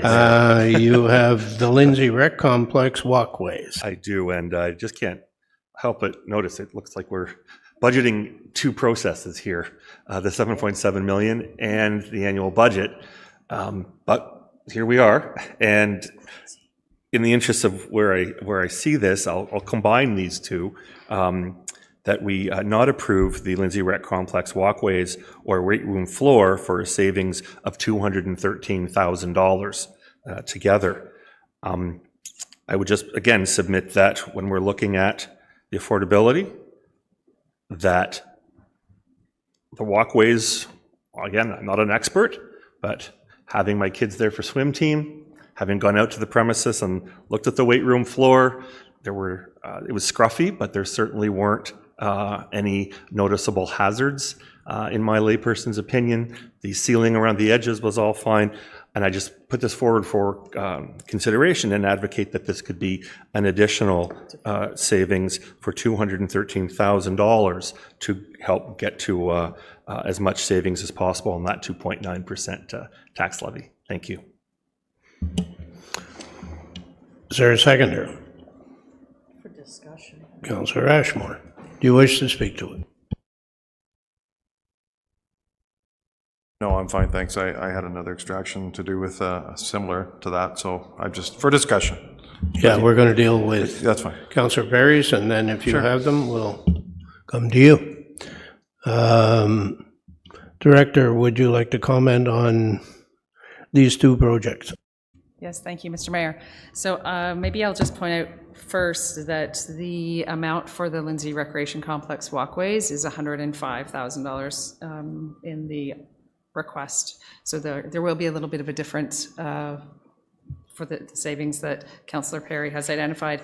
The walkways at the Lindsay Recreation Complex have health, and it's been recognized that there are health and safety concerns. There's trip hazards as we walk into that facility. which creates a liability risk for the city, and that's why staff are putting this project forward, is to mitigate those risks. As well, the project would include adding some warming heating components so that we can alter our de-icing methods and agents. If, as you walk into your swim with your child, Councillor Perry, you will notice that there are some deterioration on the metal doors when you go in, and that's caused by the de-icing agents that are currently being used, and we're trying to extend the life cycle of those components of the facility as well. So by adding in some warming agents or warming coils in that front entrance area, we are hoping to reduce the amount of salt and de-icing agents that we need to apply. So that's where staff, that's the rationale for this particular project for $105,000. Did you want to speak to the weight room? Yes, thank you so much. The weight room floor, that is end of life cycle for that weight room floor. We have replaced the flooring in the second floor in the cardio suite, and that was done in the past couple of years. The weight room floor on the main level is due for, it's at end of life, and it's just part of our regular maintenance for that particular area of the Lindsay Recreation Complex. Thank you. Deputy Mayor McDonald. Yeah, thank you. Thank you very much for that explanation there. So again, we get down to safety, and I don't think anybody in this room wants to have anything to do with anybody getting hurt or so on. So I won't support either one of these ones. I wanted to keep it on the books, and if the staff wants to put it off in the future, I'm going to let them make that decision because they'll be responsible for that, and we'll go from there. Thanks. Okay, we have a mover and seconder. All in favor? Oh, sum up. Just very briefly, yeah, I'm just going to say they're listed in the budget document as a state of good repair issues. So thank you for the extra detail, Director Johnson. You know, we have to take everything in mind. And if we were able to put that together with the Emily Forest Tract, I think we're up to a 0.3% decrease on the 2.9, more or less. I was told there'd be no math, but that's where I see things generally. Thank you, Mayor. Mover and seconder, so all in favor? And that fails.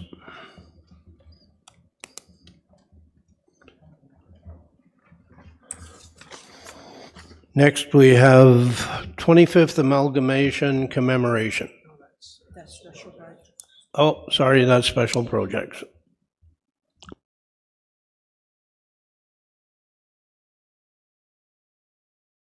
I don't believe you have any more for capital? No, it's deja vu all over again from last year, Mayor. And yes, I want to thank everyone for their consideration, patience, and indulgence as we move forward. Thank you. Thank you. Councillor Ashmore, you said you had an amendment you wanted to put forward? Just to, nothing changing at all on one item, and the next item is a fairly significant one. The first item I just want to question, maybe I can get an answer through a question through you to the Director of Engineering. On Purdue Road, we have it down as, this is in the graveling program, and that was actually hard-topped in 2023.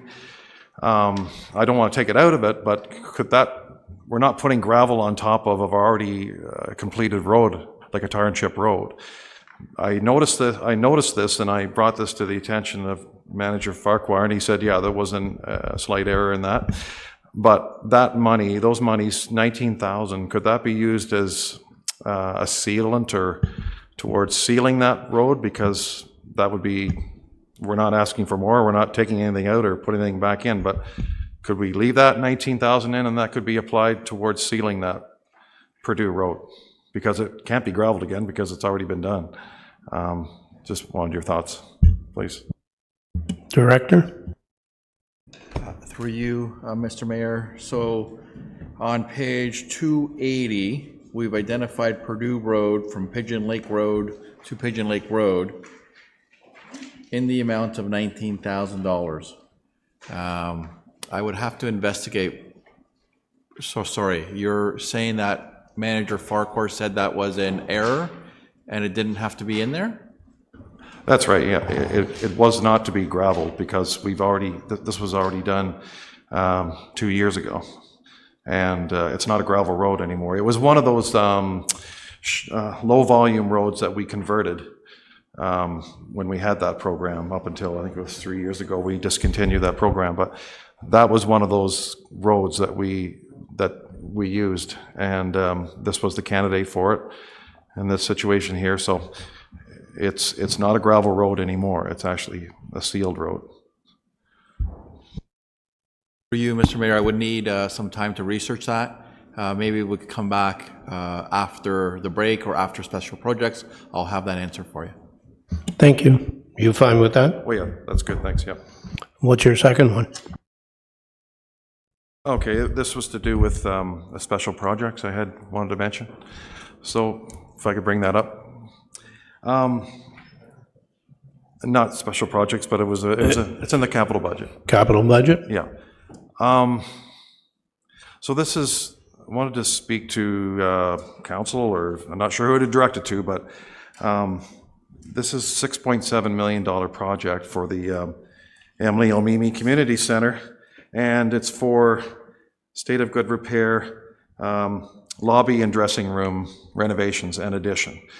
So in the last year, we spent $3 million on the Emily Omimi Community Center, which is a mile and a half from north of Omimi, and it's fabulous. The place is state of the art now. It is modernized, its ice plant, all new boards. It looks great, beautiful. And it's structurally sound and ready for at least 10 more years of service.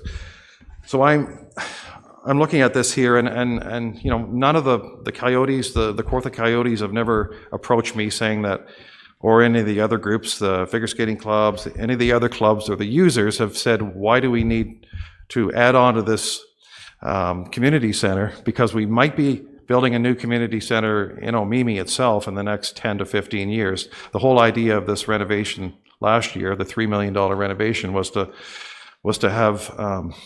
extend the life of this arena, which we did. But to spend $6.7 million on dressing rooms and a lobby to renovate it, I think it could be something that could be postponed for a couple of years. I'm just putting that out there. So that's what I was proposing. I think that this is a project that could be delayed.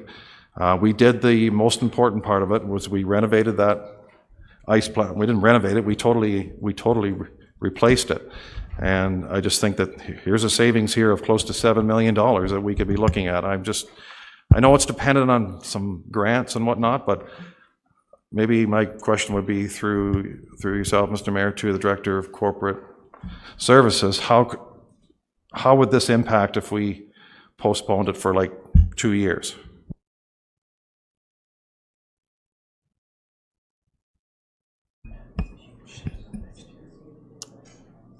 Through you, Mr. Mayor, I think we'll also require Director Johnson to impact on deferral. My comment will be in regards to the debenture financing associated with the $6.78 million. This would not have a direct impact in and of itself on the operating budget. Debenture strategy is such that capital project, per our policy, takes 2 years to complete a project. So assuming that in a 2026 project, it would take until 28 to complete, the city would receive the debenture commencing 2029 and have an impact on the city's operating budget to repay that debt during that time period. So that in and of itself addresses the debenture financing only component. As to the deferral, I'll leave Director Johnson to speak to the ramifications or risks there, but I can confirm that a component of this project is incumbent on the $1 million Community CSRIF Fund in 2025 that we received, and a component of this scope is in relation to that grant. Director Johnson. Thank you, Mayor. Through you to the councillor. Yes, we did receive a $1 million grant through the Community Sport and Recreation Infrastructure Fund, and that was dependent on Phase 1 and Phase 2 of this particular project. Phase 1, as Councillor Ashmore has mentioned, has been completed. It didn't impact the actual ice plant. It was to replace the floor, the ice surface, the boards, and some other infrastructure within the facility. That has been completed. Phase 2, which was supported through the $1 million grant, is what we're asking for in 2026. I know that you had mentioned, Councillor Ashmore, that you had not received many comments from the local Minor Hockey Association or user groups of that facility. Staff absolutely have, and we recognize that the current dressing room configuration, size, it just does not meet modern standards or some pressures that the community that are in the community as far as providing separate dressing rooms for male and female players that are on the same team. So it just does not provide the services that is expected of an arena in this day and age. As well, it does address significant accessibility issues with that facility. There's no elevator or lift within the facility to get to the second floor community space. Many of the access points are not accessible, which this $6.7 million will address. Thank you. Councillor Richards. Thank you, and thank you to Director Johnson, obviously looking at that accessibility and moving towards that. Maybe my friendly is that Councillor Ashmore sees that the Mimi Arena is looking so good and he doesn't want to have it next year. I'd gladly put Mambers in that queue and move it up a year. So, if we're bouncing ideas around, I have a volunteer board out there that has given the city $80,000 towards projects, and they'd be more than happy to move forward with the renovation there. Deputy Mayor McDonald. Yeah, thank you. This is something I think we'd have a small riot in our hands. But anyway, I think I sit on the Parks Board and I listen to what our needs are, and we're probably going to have more needs for probably rec centers and arenas in the future. So stopping to spend money. And one question for you: would we have to give back that $1 million grant if we don't do this? Through you, Mr. Mayor, to the councillor, the project, the parameters within the funding program indicate that the project would need to be completed by 2027 in order to not lose the funding. So that's important too. But so that's my point is that I really think that's needed out there. I think the people would, and the residents out there would that need this, that they've asked for it. You already said that you get all kinds of complaints. You're at capacity, my understanding, for that arena. So if you're at capacity, then obviously we're busting to the seams and we need to do things to make sure that it's good. So there's my comments. Thanks. Thank you. Councillor Joyce. Thank you, Mr. Mayor, but Deputy Mayor asked my question. Thank you. Thank you. Director Rojas, you have your light on. Did you want to answer the first question, or are you talking about the arena? Through you, Mr. Mayor, I do have an answer to the first question, but I'll wait until this is over. We'll do it now? Okay. Thank you. Through you, Mr. Mayor. So Councillor Ashmore is correct. Purdue Road was previously identified in our gravel conversion program. So it is currently a hardtop road. So it was identified as an error in the budget process, but it was identified after the budget was complete. So we were just going to amend the tender accordingly to exclude it from it. But if council wishes, we could do that now. It's part of a $2.2 million project. So 19,000 isn't a big amount to amend during tender, but again, we can do it now. We could eliminate Purdue Road from Pigeon Lake Road to Pigeon Lake Road, project number 983260525, in the amount of $19,000, with 6,000 of that 19,000 going back to the asset management reserve, and 13,000 comes from OSIF, so that 13,000 would be just repurposed to another project. What's your wish? Well, actually, my wish is to, and the residents there have asked, and they notice this as well, can we not use some of those funds, and we're not talking a lot, that could be used to seal it. We seal roads up after 2 or 3 years. Like it's a good practice.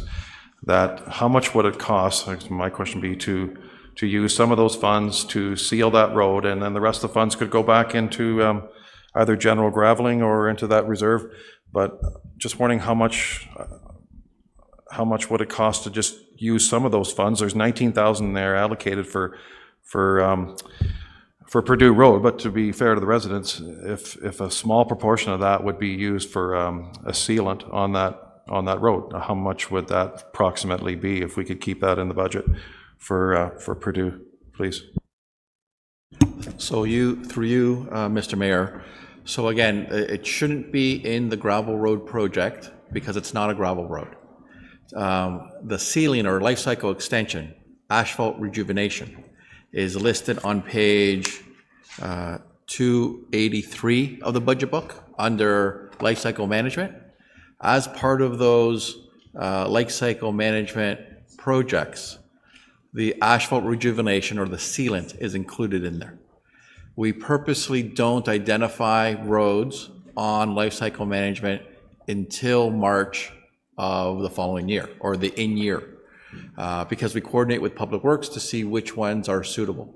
Now, having said that, Purdue Road would be a candidate for life cycle extension for sealant, because we typically seal roads a few years after we resurface them, ideally.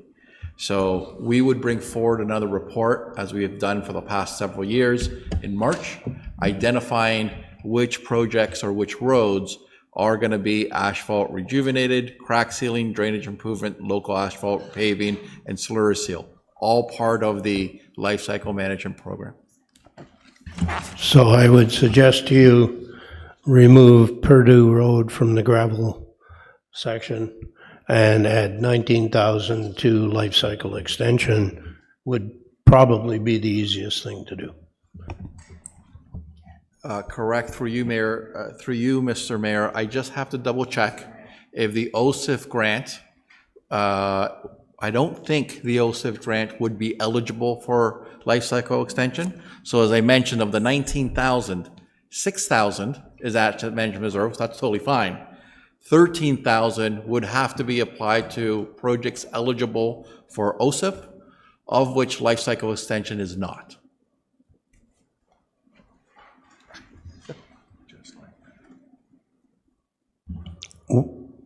I'll say, whatever you have to do, do it.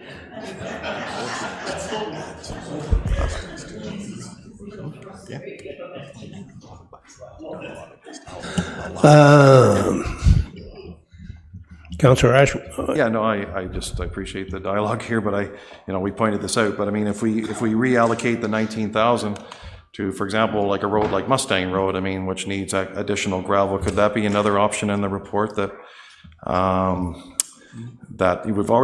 we already have $19,000? You'd have to do an extraction and propose that money come out of Purdue Road and be applied to Mustang. Oh.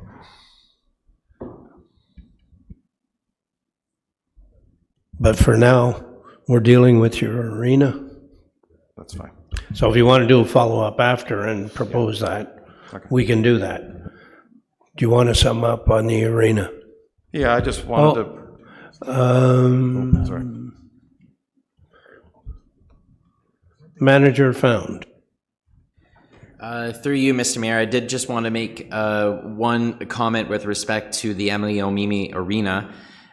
Even if the grant were not a consideration for this decision, I would still recommend that it not be deferred simply because it is such a large project. And that will only create additional pressures for next year's budget deliberations. And I think what you'll see in the long-term capital forecast is that we're making very best efforts to even out our capital expenditure requirements over the time period. And with such a significant shift, we're going to be very much challenged next year if this deferral occurs.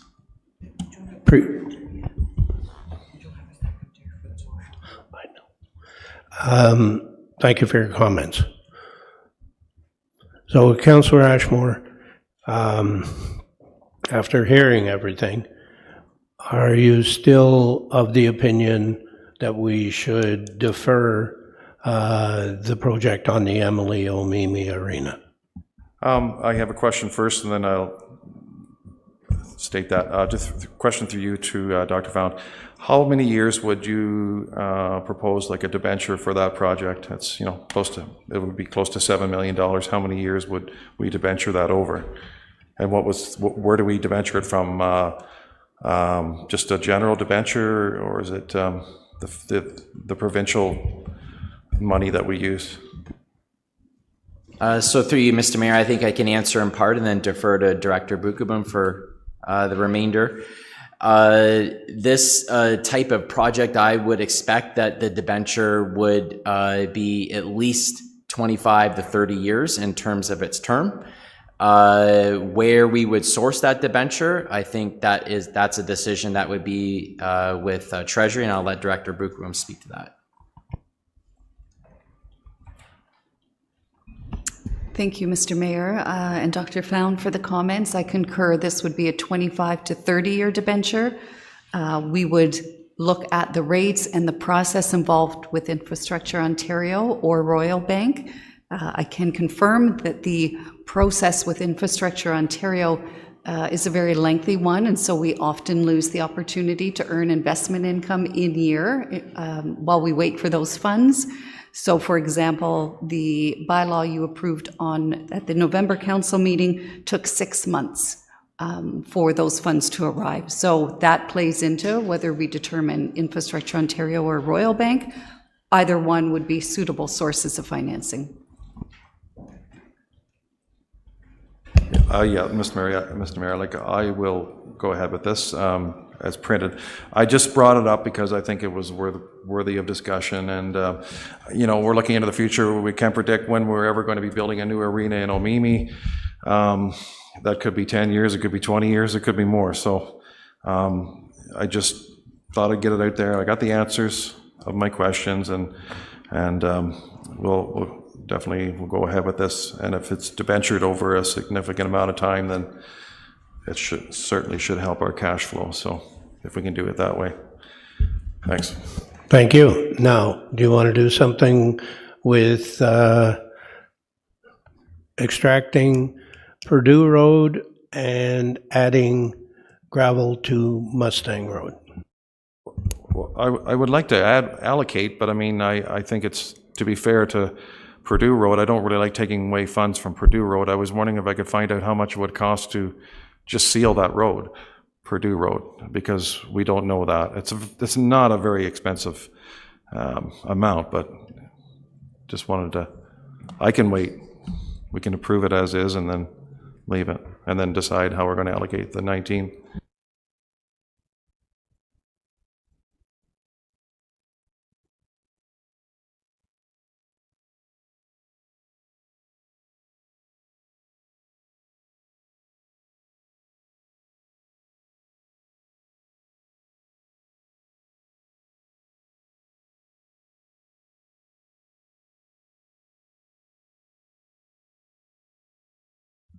The CAO is saying, and I assume, Director, you would concur, that Purdue Road would be sealed through life cycle extension automatically in 2026 considering when it was hard topped, it would be due in 2026.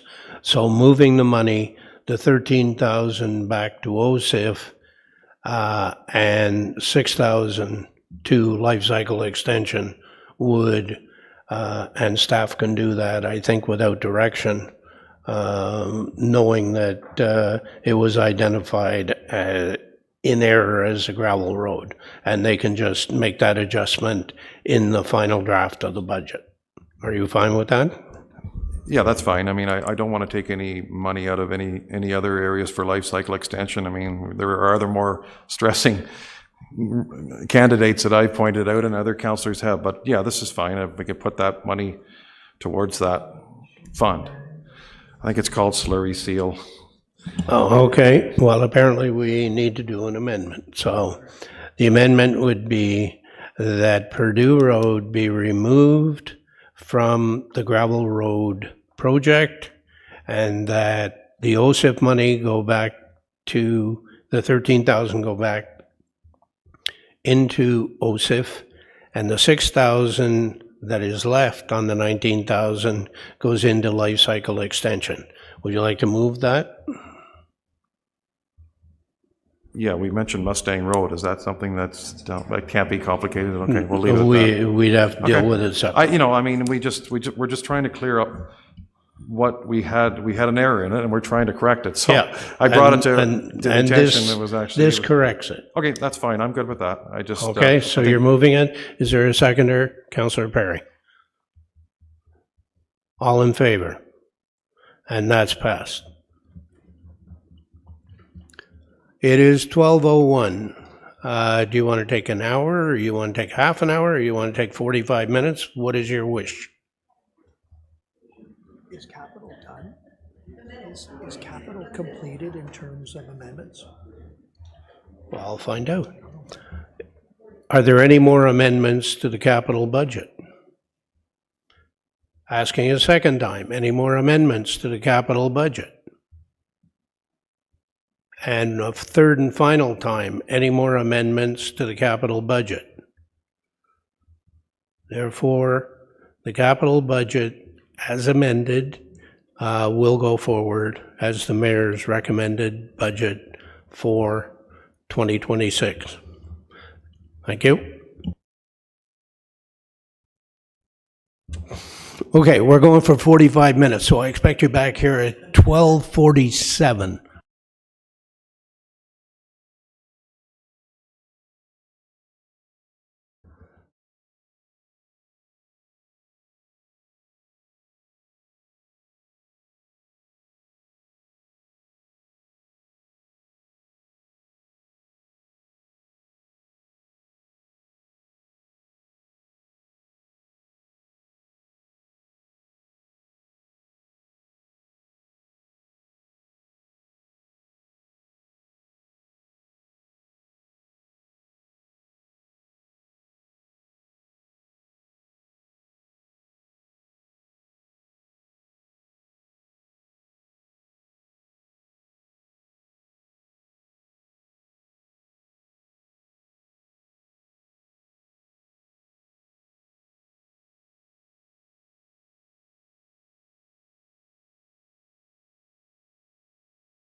So this morning, we got through the water and wastewater budget, and we also got through the tax-supported capital budget. We're now moving into special projects budget.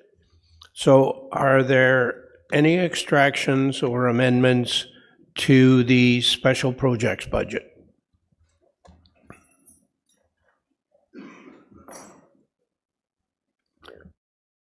Councillor Perry. Thank you. In the spirit of the proposals for consideration this morning before lunch, I have a couple less projects for consideration to not be included this year. And just by way of context, Mayor, having looked through these and tried to prioritize them with my own thinking and talking to people and having a strategy to identify ones that to me stood out, part of the overall context here, again, with affordability, is around that the average employment income here in Kawartha Lakes is $52,000 a year. That's less than the Ontario average. Individual incomes are about $39,000. And then we have a low income rate here of 10.2%, which is a lot more than the 6.4 Canadian average. So those things combined help motivate this focus on affordability, at least until the forecasts bear themselves out as to when the cost of living will stabilize, if not decrease. So the first one I had, Mayor, was 921-250-101, which is the 25th amalgamation commemoration. I hate to be a party pooper, but again, $50,000 is more than a lot of people make in a year. And so I offer that for your consideration. For council, that's on page 316. That is page 316. Thank you, Mayor. So your proposal is to remove it Correct. From the budget. Is there a seconder for that? Councillor Yeo, do you wish to speak to it any further? No, I think it speaks for itself. Thank you. Councillor Yeo, do you wish to speak to it? Yeah, just briefly, I think if there's something that probably 49% of the population would cut out of this budget, it would probably be anything to do with amalgamation. That much we learned from history. Thank you. Thank you. Deputy Mayor McDonald. Yeah, through you. The only concern I have with that one is that I sit on that committee and a lot of decisions have already been made and some money's already been spent. So I guess I just need to, if we go forward with this, I just want to know how you stop something in, after 3/4 of it's done, because it's just about almost done, and I think the things have been ordered and money has spent. So I just need an update on whether if we stop this now or we just throw money down the tube. So. Thank you. Sure. Thank you, Mr. Mayor, and through you. So you may recall last year, this was a individual project that was proposed at $100,000. It was again to support the preparatory and then the in-year expenditures for the 25th anniversary celebrations. Through the deliberations at council last year, it was changed or reduced to a special project, and over 2 years, $50,000 was committed or allocated. And so the Deputy Mayor is correct that in 2025, we had $50,000 in a base budget, and we've been doing a lot of sort of planning and organizing and commitments. It's assumed that that cash flowing will occur in 2026, and that would complete the budget for that overall anniversary planning and celebrations. If that was removed from the budget, Mayor, there would be some commitments at least that we would have to look at and dial back on going into the actual year. Thank you. Councillor Joyce. Thank you, Mr. Mayor. A couple things here, a comment and then a question. I think it's really important we celebrate our achievements. Culture is, and this is culture that we're looking at. So I have a hesitation to agree to this motion. My question is in large buckets, if Deputy Mayor McDonald can relate, what is the commissioner, like, where is this money being spent? How's this going to look? Well, so far there's, brochures being put together, all the events that are happening next year of people attending these events to promote the amalgamation ceremony. And a lot of these things are just all in the planning stage right now, which is pamphlets and everything have to be made. Probably there might be in print now, as far as I'm concerned. Like, they might be there. I'm not quite sure. We have a meeting actually this Thursday to get an update, but I'll have a better update on Thursday. What's the money already spent? So. Okay, thank you. No further questions. I just really think we have to celebrate our successes. Thank you. Thank you. I think if I can weigh in on it, it's important, particularly that we celebrate things like the 25 years. I know that some of the money that has been spent is going towards working with our individual municipalities on their celebrations in year and adding on, piggybacking and adding on to those celebrations so that they take on even a greater significance than they do now. So it is envisioned that this will be spread throughout the whole city of Kawartha Lakes. And for instance, annual fairs and Canada Day celebrations and any other individual celebrations that are taking place within our hamlets and smaller communities, we would become participants in those. So I think it's an important thing to do because it brings our whole community together. Thank you. Councillor Warren. Yeah, through you, just on that, it's Bob Cajun's 150th, and so I was just wondering how the city would be a partner in that. How would that look? We have a committee, and certainly knowing that, they would reach out to them and see how we could participate in it. If there's going to be a parade or a party or whatever, and we would take part in that. So seeing nothing else, do you want to sum up? I don't, Mayor. Thank you. Thank you. All in favor? And that fails.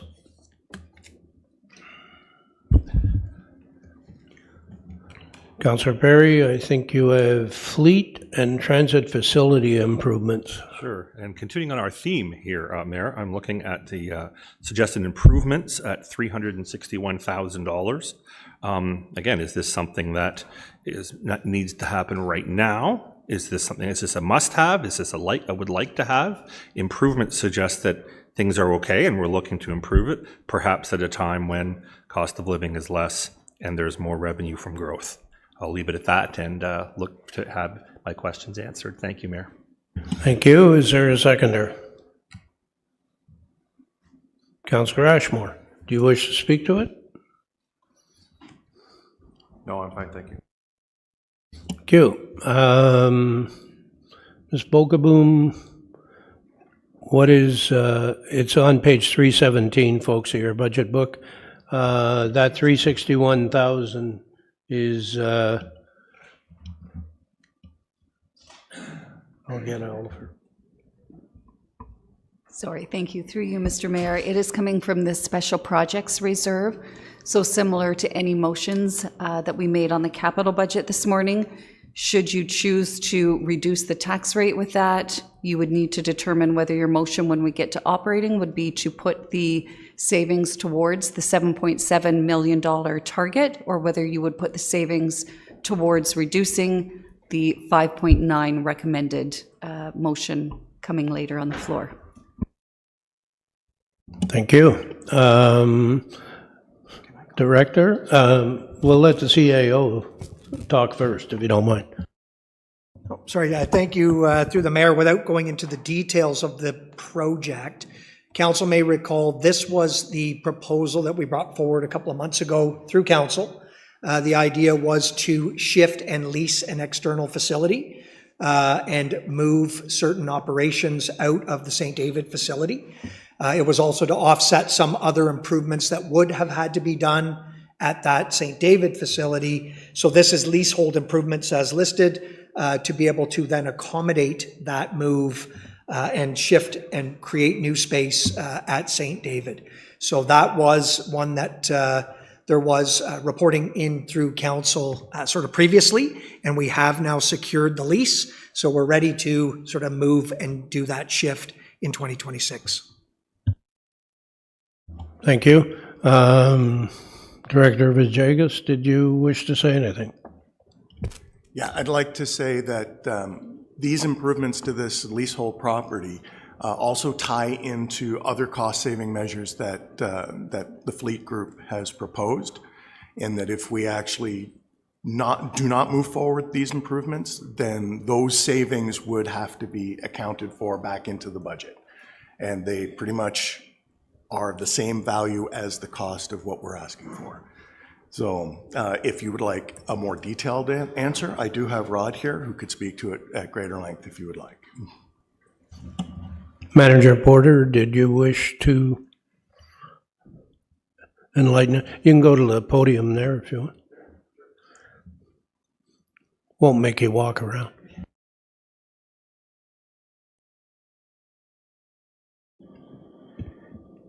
Through you, Mr. Mayor, to the councillor, thanks for the question.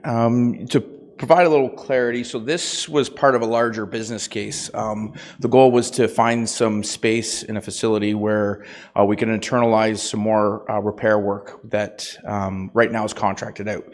So with the lease of this facility, we'll be able to internalize all of our truck and bus repairs, as well as our annual safeties. So the cost savings in the budget was $300,000. So in the contracted services budget with Fleet, we removed that money. And this leasehold improvement is for the lease to take place prior to moving in, and we have the facility rented for upwards to 7 years, so that'll be dispersed over these years, and that saving will be experienced year over year for 7 years. So the business case was brought to council, like CAO Taylor mentioned, and there's significant savings here. $300,000 has already been accounted for in the budget, and then there's potential more that can go towards the overall budget reduction for Public Works.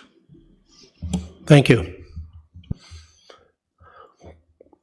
Seeing no more, Councillor Perry, you want to sum up? Sure, I'll sum up in just that given the amount of parallel savings that are going to be accounted for, it's only reasonable to withdraw that motion. Given that it's going to be recouped elsewhere and that other savings of a substantial amount hinge on that. So you're withdrawing it? I am. Thank you. Councillor Ashmore, are you fine with it being withdrawn? It's fine, thank you. Moving on, the next one is page 318, JD Edwards expansion. Thank you, Mayor, and only a couple left. With the JDE, I flag that is because, again, it's expanding a system. Perhaps we aren't at that level to need to expand yet. It is an internal system. I did some research on it, and it is $117,000. So, yeah, I put out that that one can be not approved today.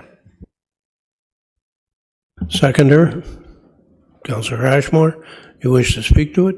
Yes, I was. If that wasn't extracted, I would have extracted it. I've talked to Manager Clarkson about this, and he assured me that down the road, and which is right now, very soon, that we would be sort of weaning ourselves off this JDE software because it's contingent on a Texas-based company, and we're paying a tremendous amount of money for this software. And he even confirmed with me that we need to look at some Canadian options or less expensive options. So expanding it, spending more money, is this not something I think we should be doing? We've already spent another $300,000 last year, I believe it was. So I think the total is around, it's approaching $750,000 right now we pay for this licensing software, and yeah, I'll leave it at that. Thank you. Ms. Bokaboom, would you like to speak to this? Thank you, Mr. Mayor, and to the councillors for the opportunity. Again, I caveat that the word expansion in this category is not including, it's not incumbent of growth. This is an expansion of the current JDE system to address the over 150 recommendations from Deloitte on how the city can improve business amongst staff and to our residents. So we are trying to remove the duplicity of the redundant manual processing across the city. I cannot state that enough. We are trying to replace all of the manual systems with automated systems, improve efficiencies, reduce time spent on having actuals up to date. The receiving of invoices is currently a manual 3 to 4 week delay in getting through to the accounts payable team. It includes things like self-service portals for the vendors to be able to sign up to be a vendor with the city and do their own work, to set up their bank account and all their information versus staff time at that, to let staff get to higher value-added work. It includes utilizing a cash management and a debt management model so that we're not continuously doing journal entries and trying to find out where the city's debt and the reserves are at. And finally, it reduces the risk of our internal controls that are currently exposed according to the Deloitte recommendation. And now that we have that report, staff are behooven to deliver on that report and improve our internal controls. In terms of the component, and not to put words in the mouth of the manager of customer service, I believe he was speaking predominantly to the customer inquiry software portion.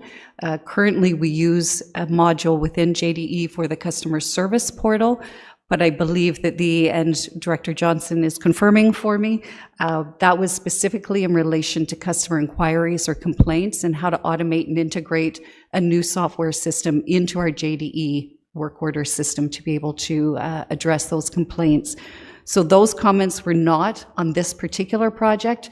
The comments Councillor Ashmore had are in relation to new customer inquiry software system. Thank you. Councillor Richards, Director Johnson, would you like to say anything? Thank you, Mr. Mayor. I can confirm Director Bukaboom's comments. I was in the meeting that Manager Clarkson and Councillor Ashmore were at, and when Manager Clarkson was mentioning the CRM system being one of the possibility or potential companies could be out of Canada, but not related to JDE. Thank you. Councillor Warren. Through you, just to be clear, so we're not even looking to replacing JDE in the future for other modalities? Through you, Mr. Mayor, we are trying to optimize the use of JDE. It was implemented 10 years ago, and the modules are not currently as efficient or even turned on in the financial system. Deloitte has recommended that JDE is an absolutely amazing product for this size of a corporation. We don't need SAP, which is a much more expensive, all bells and whistles, Cadillac type of software. We don't require that, but what we do need is to utilize the system more fully intended for its enterprise end-to-end connection and system processing. Again, no disrespect to the 10 years ago, it was implemented as best it could, but Deloitte has come in and spent 6 months with us and identified areas to improve our internal controls. Thank you. Councillor Perry, would you like to sum up? Certainly, and thanks very much for the context and some of the information. I know that having been on the other side of this table, there are always reasons to proceed, and always will be good reasons to proceed. To me, it's a matter of timing on this particular year's budget, and I'll propose my motion to stand. Thank you. Thank you. We have mover and seconder, all in favor. And that fails. Next, we move on to page 321, which is facility access control, install and upgrade. Thank you, Mayor. My list to save perhaps up to half a percentage point on the 2.9 is dwindling rapidly. This particular item is not a lot, but again, it looked like if we're accessing buildings and they simply needed some upgrading to be able to get into the buildings, perhaps we could bite the bullet and be able to do that to help get towards a lesser tax levy for a little while. And that's all I have to say about that. Is there a seconder?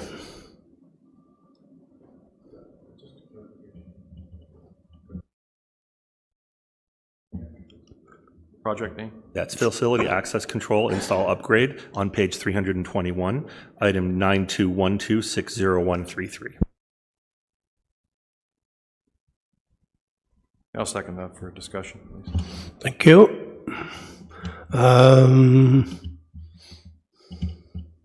Director Johnson. Thank you, Mr. Mayor. I can provide a little bit of detail about that special project.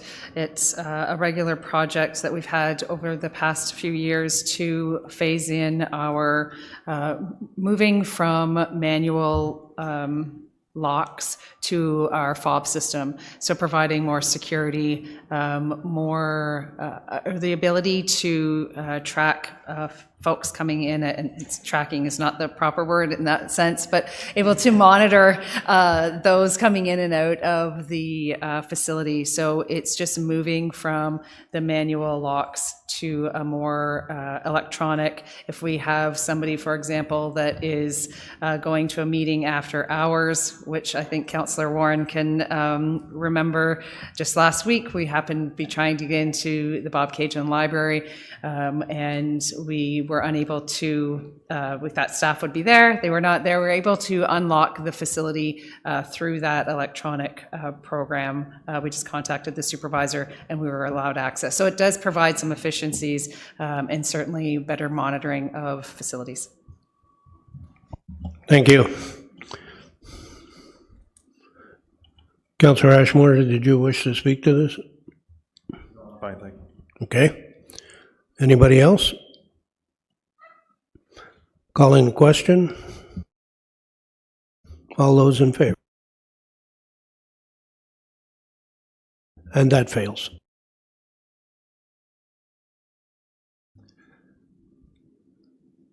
And we're on to bats. Thank you. Thank you, Mayor. This will be my last turn at bat here for this item.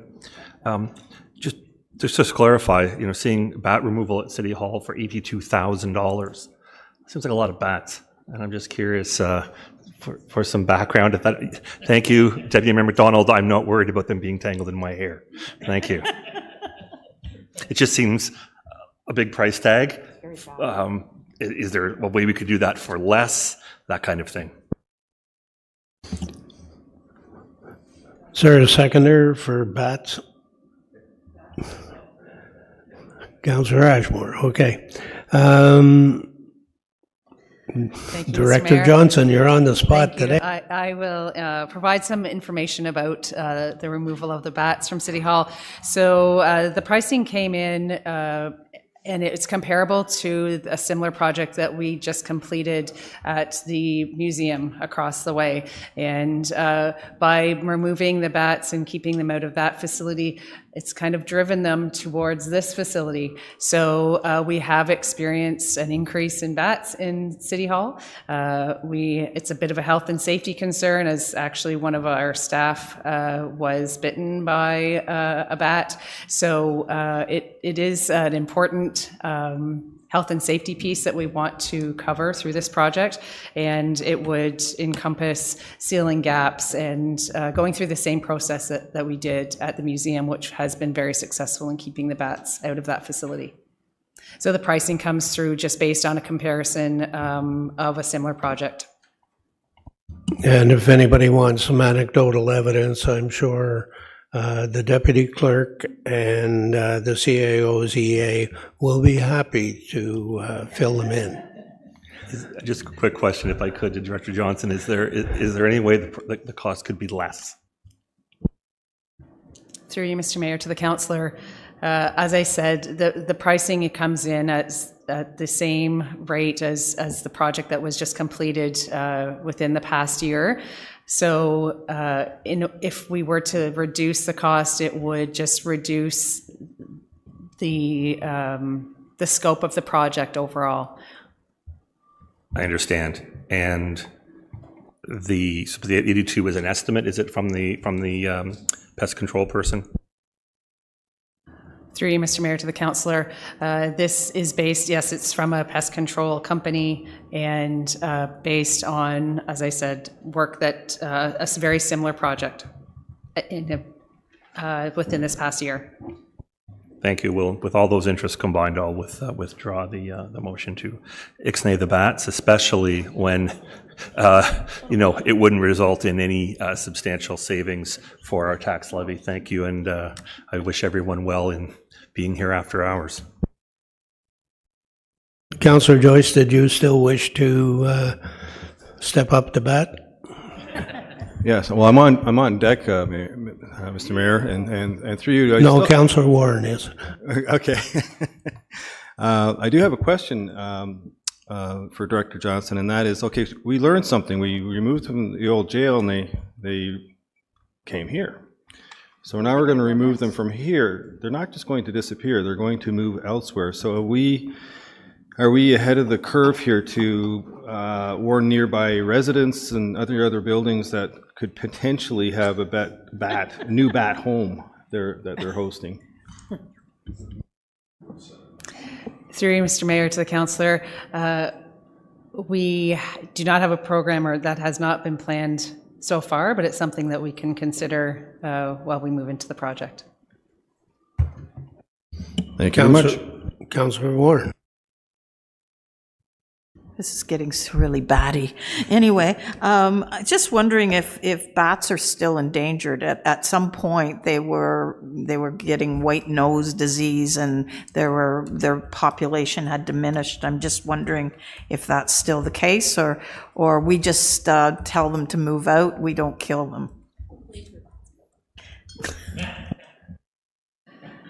Through you, Mr. Mayor, to the councillor, I'm not sure where bats land on that list currently, but we do not, we just keep them out of this building. We are not we're not killing them. Yeah. Okay, it's Councillor Doble.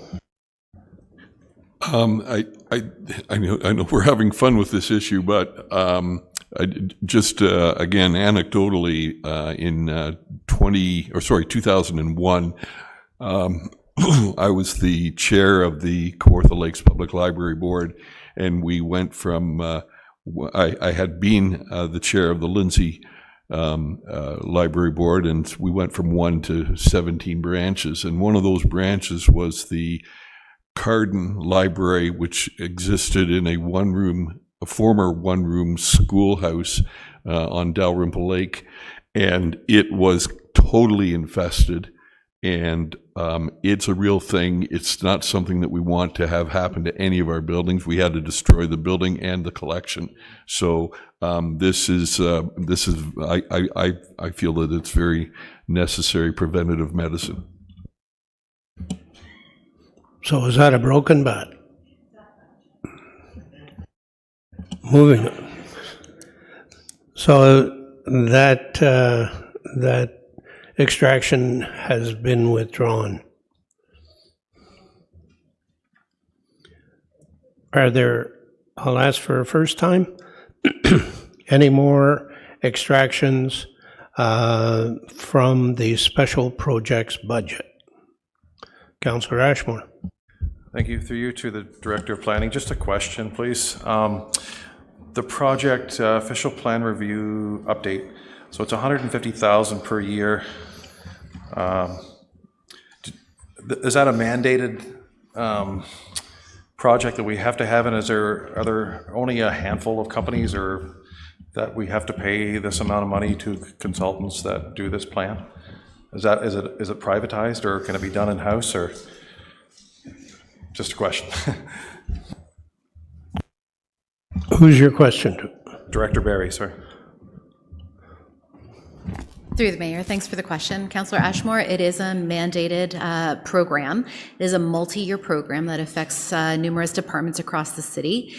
We do think the city would be well-served looking to put out a competitive bid through the RFP process and procure a private consultant to support staff in completing the work. So this matter has been before council in previous years, and we are looking to update as per sort of current market rates the fee that council has considered previously. So we are looking to catch up with our mandatory review starting early next year. Thank you. That's good. Thank you. Thank you. I'll ask a second time.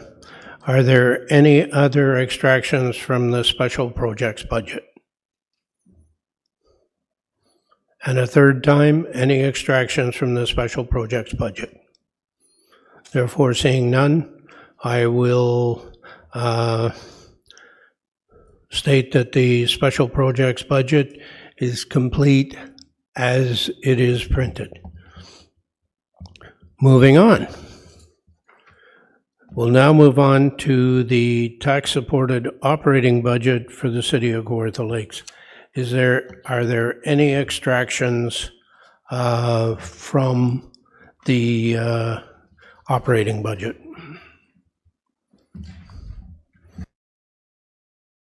Councillor Richardson. Thank you, and through you, Mr. Mayor. I'm looking at adding a new project in. I'll read it out to you. That a donation be provided to the Women's Resources of Kawartha Lakes for $25,000 and funded from the General Contingency Reserve, uncommitted 1.32090 A412430 to support one-time funding for Laurie's Place second stage housing program.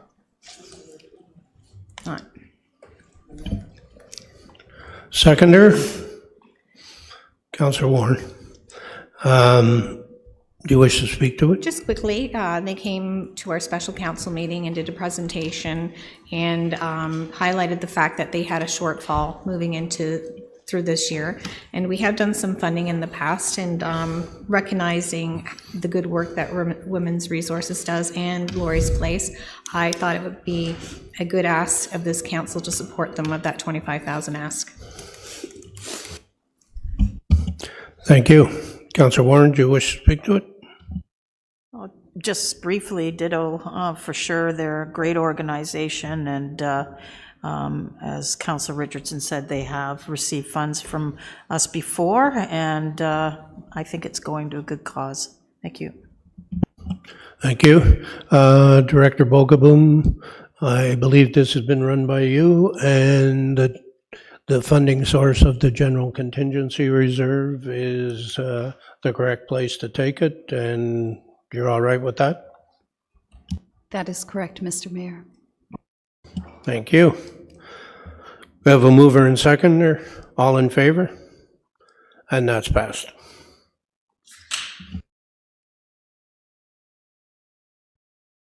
Are there any other extractions from the operating budget?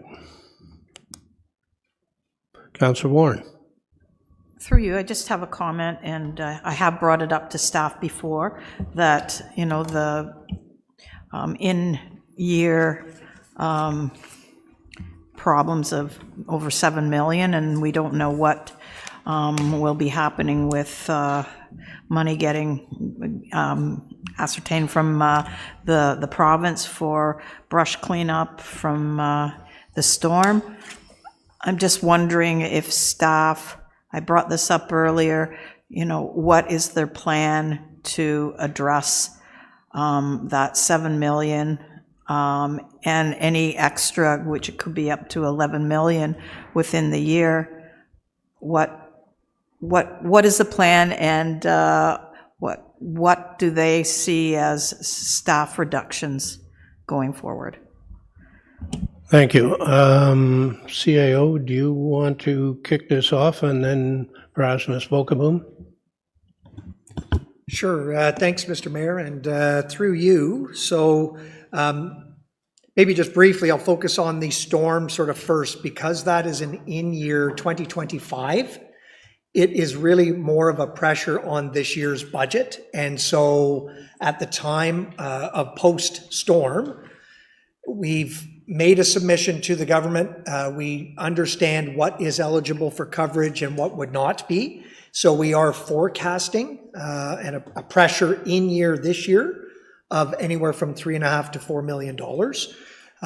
And we'll have to wait to see. We won't know likely until the new year what eligibility we have and what is happening.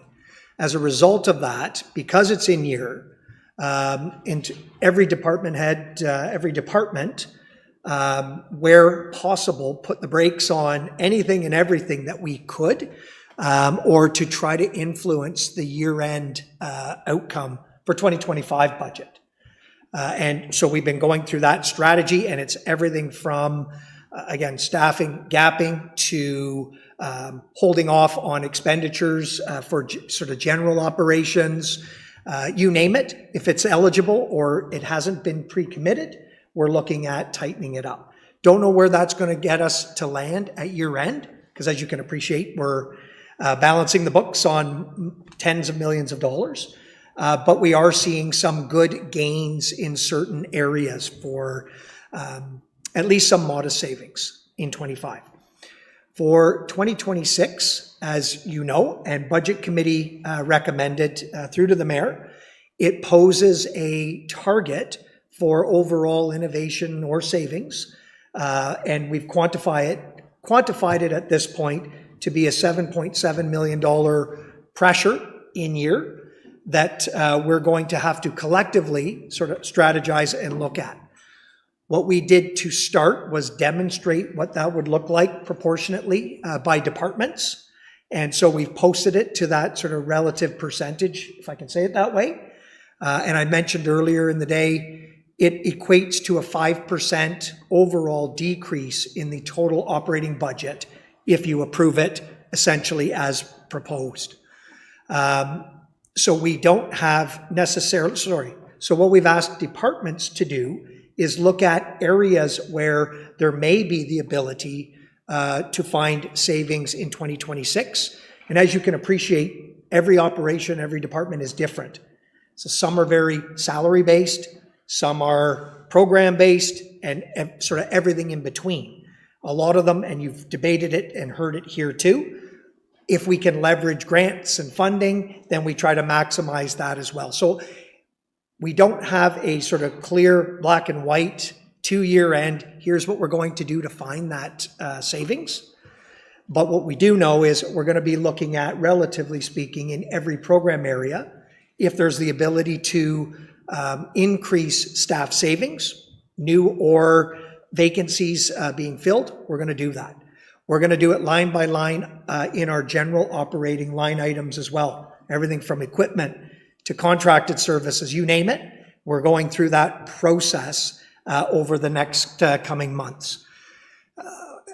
We will also look at where we can find tightening up capital program savings.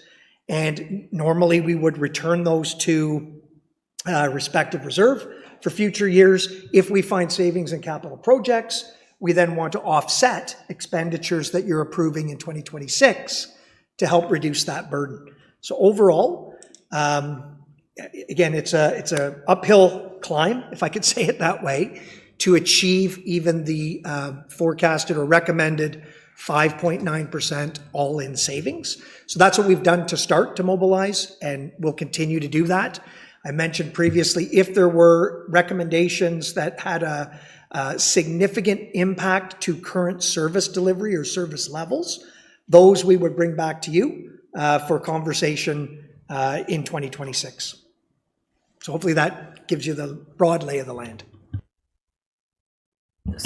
Through you, Mr. Mayor, and maybe for the public to hear why that 7.7 wasn't rolled into the budget that we have in front of us now, knowing that that's going to be a problem. I know you've explained it to me, but I would like the public to hear that, please. Sure. So through you, Mr. Mayor. So at Budget Committee, the Mayor provided a target or a proposed sort of target to achieve. Budget committee then deliberated and provided recommendations back. Essentially, you have two pathways for simplicity. You can look at the budget that you have today, and it includes a 5% equivalent pressure in 2026, right across all budgets, that we're committed to all finding in year. Your alternative would have been starting today, you're operating not at 2.9%, but at 7.9% on top of the 2 plus 1. And if that's the pathway, I respect that, but the budget that's been put forward by the mayor takes into account that 5% that we're going to strategize collectively in year. So essentially you have two pathways. If you approve the budget generally as proposed, you're really approving it with the understanding that 5% is going to be found collectively and in year, not line by line, sort of at the current budget time period. And from my point of view, when I proposed the budget to the mayor and corporate services, there was a degree of silence in the room for a while. And then we sat down and talked about how we might achieve it and the things that might be done, where they would look. And I think the CAO just described all of the things that came out as to how we would get there, because a double-digit tax increase, I was not prepared to propose that.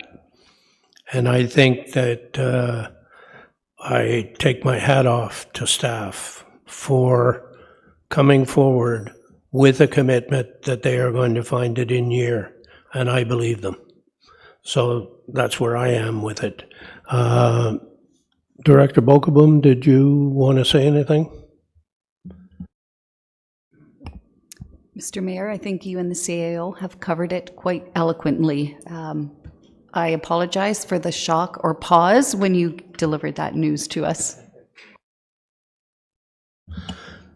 It was not unexpected. So, are there any extractions from the operating budget?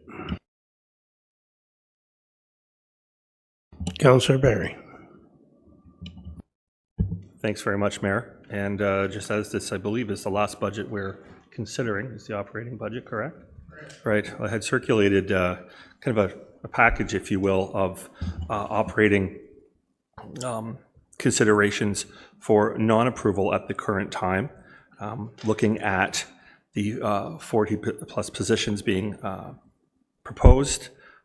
Went through and looked at mostly management and supervisory positions mainly, and then looked at kind of the costing that would be appropriate. I did the research and talked to Director Bokoboom, based these positions on comparable positions within the province, and then looked at factoring in City of Kawartha Lakes as an employer, as well as 30% for pension and benefits. And if we were not to approve these 10 positions, new positions, 25%, we could see up to almost a percentage reduction in the 2.9, which could then set residents in better stead for, heaven forbid, something that comes down the pipe with the 7.7 million if that has to occur. Mayor, I can move these in omnibus. Or do you want to go one by one? All right, then. So before you do that, let me just say that part of their strategy for finding the 7.7 million is the gapping that will take place on all new hires. I understand. So if you remove it, you remove their ability to do that. Okay, but wouldn't that be taking the gap off the books as well? No? Tell me more. Because if you're going to gap, I should have added that in my preamble, is that I understand that some of these positions, in order to save, have been put over to not hiring or therefore incurring the cost to the second quarter or the third quarter. So those costs wouldn't be there anyhow. My proposal for our consideration is, do we take 10 of these and then put them over or perhaps not hire them depending on what staff's needs are, and that would take that out of the budget and wouldn't affect the gap either way. It would affect their ability to get to the 7.7. And perhaps the CAO would like to explain? Sure. Thank you, Mr. Mayor, and through you. So the positions that are proposed currently are not costed in the 2026 budget as essentially all in all year. And so there was an understanding that some of them are going to be deferred or staged. And that's already been implemented through the Budget Committee recommendations when we presented back in September sort of the overall staffing pressures. So we established a target to essentially get you to the 2.9% operating budget target entirely. I think what the mayor is alluding to is that because we are tasked now with finding an additional 7.7 million in year within the operating, we will have to go deeper. And one of the areas, probably a main area, at least in some departments, is in staffing, both new and positions and, vacancies. And we are prepared to continue to do that. And the reason I'm saying this is because some of our operating departments are 80% salary and people funded versus sort of other program dollars. So we've already started down a path of at least costing, if the budget was approved as is, where we could additionally try to inform that $7.7 million. I understand. So essentially, there's some grist here for the $7.7 million mill. The other budget. There is some grist here for the $7.7 million mill that perhaps either we reduce and pass along to residents, or is left to staff, and staff are able to apply it to the $7.7 million. We're going to have these two, somewhat competing budgets that we have to prioritize or to weight. WEIGHT. Mayor, did you have a comment? But what you're hearing is that what you're proposing is what is being considered. So it's a bit redundant. I guess what I'm curious about, and I hear your point absolutely, Mayor, is that if we decided today, we could decide to pass that along for affordability to local residents. If we don't, then it would be left to staff to apply to the $7.7 million in year, right? And we're not sure what could happen either way. I mean, there's some educated guesses, but again, it goes back to Councillor McDonald's crystal ball. I'd like to see what my fellow councillors think, so I'll move the first one.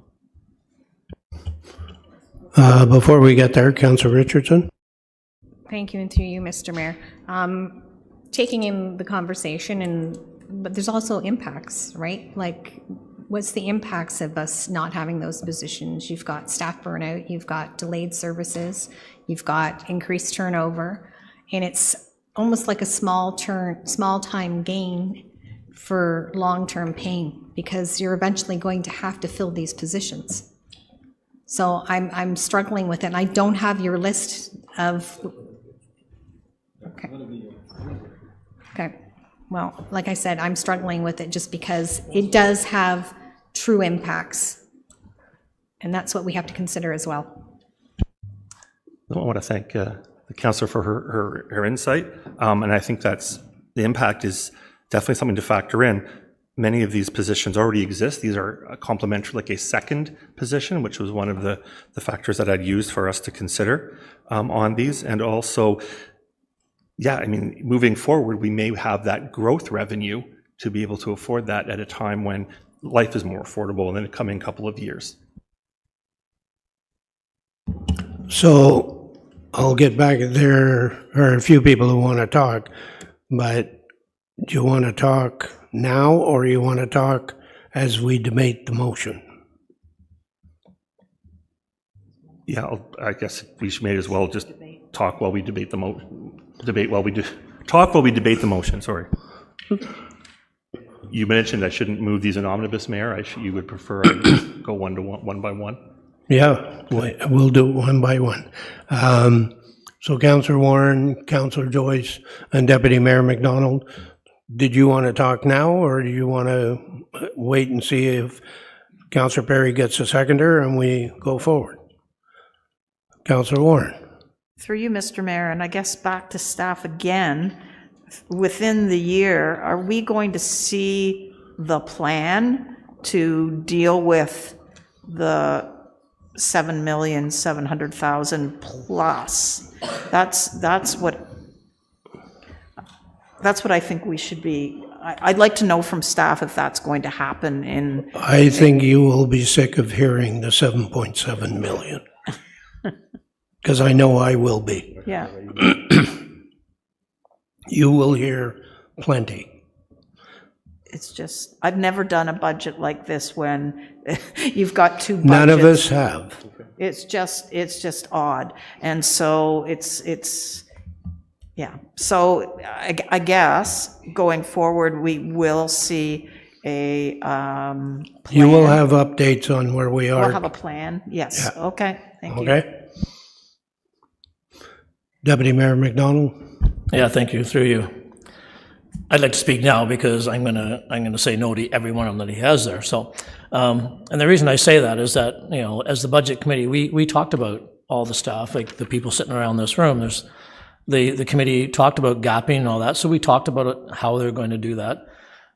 We started at double digits, you know, up to 13 million. We got down to 7.7, and with a commitment and a challenge for staff to do this. This is a big challenge.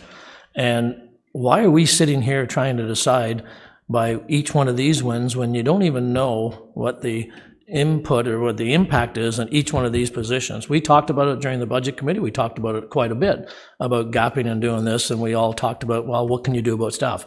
They recognize that. So again, here we are talking about something that, you know, at the last minute, again, when, you know, we spent many, and thanks to the budget committee for the hours and hours of talking about all this stuff. We had many, many hours to everybody around this room to come in and talk about it, and then all of a sudden, I'm just getting this list too. So again, I just don't know where the point of doing this when we have so many challenges ahead of us in 2026, that why would we even be, and you know, you have the right to do whatever you want or whatever, but again, this was already talked about with the budget committee, and that's how we got to where we are, which I think was quite an accomplishment, and thanks to the staff. So, but anyway, that's my opinion on that. So my opinion is on every one of these ones to leave it up to staff. So I won't respond to each one of them. I'll just vote against it. Councillor Joyce. Thank you, Mr. Mayor. Through you, my comments. First, I'm just going to reiterate what I said before, that staff is best positioned to make these decisions. Getting the 7.7 million, getting it down, that's administrative. They have to stick handle this through to get there. The plan, in my opinion, that's the plan. Stick handle it down, and even staff doesn't know exactly how they're going to get there yet. They're going to work its way through as they go through it, I imagine. And getting into specific staff positions, that's not our job. We have one position, in my mind, only, and that's the CAO. If we like him or her or not, we can decide to remove and replace the CAO. That's in our power, but that's it when it comes to staff. We don't have that power to move staff around. And I do happen to really like our current CAO, so feel safe. So far, to date. And the other thing a couple of more things I was going to say is, during the budget committee proceedings, we asked, we actually went to CAO Taylor in the discussions that, if you're challenged on maintaining service levels, you have to let us know when and where that has to be impacted. And his immediate response was, well, yes, we are absolutely obligated to respond to council, that if service levels are being impacted, we have to give you advance notice. So that was said. The other thing I was going to say is if you look at the previous long-term financial plan, the not obligation, but the need or the want was to try to, if your previous property tax levels were going up and down, and so for our constituents to have some stability, was to try to maintain a 3% year after year after year. Well, we've done that.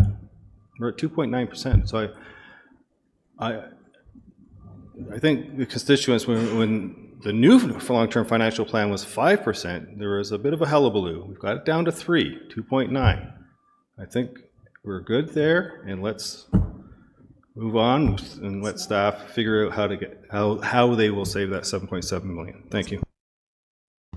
Thank you. So back to you, Councillor Perry. And Sure. Yeah, go ahead. I think we have a lot of commonalities on the table. What we're seeing perhaps is a difference of vision or a difference of perceived function in that, the work of the Budget Committee is just that, excellent work done by a committee of council. I certainly respect the important work that they did and that all staff do, and also the vision behind a lot of the initiatives. What I see we bring to bear, which why it comes here, is for that public accountability, that people input. And I agree with Councillor Joyce, we don't have, say, over staff, that's HR. This is budget. Very different. And I come to this as a spirit on the team of trying to provide an extra set of eyes, some more things to consider. I was pleased that I distributed this a week and a half ago to be able to be exactly as it says, for consideration. And that's in the spirit that I suggest we proceed.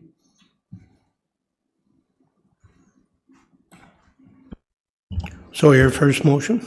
Is that we not approve on page 120. There are 3 or 4 positions not to approve. This would be, the first one was the additional, these are not, by the way, these are not easy. These are not the easy ones. These are the hard choices or the hard discussions for priorities at the council table.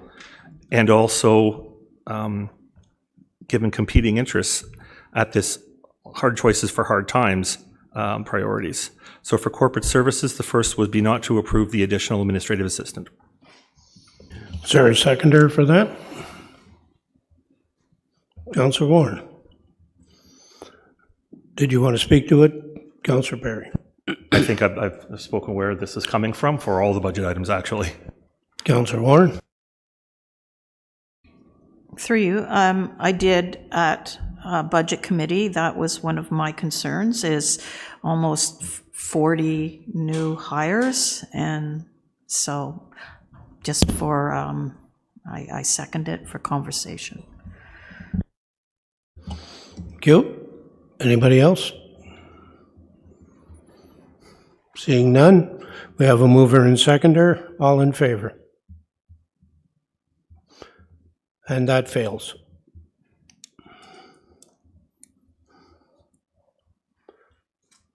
Next one.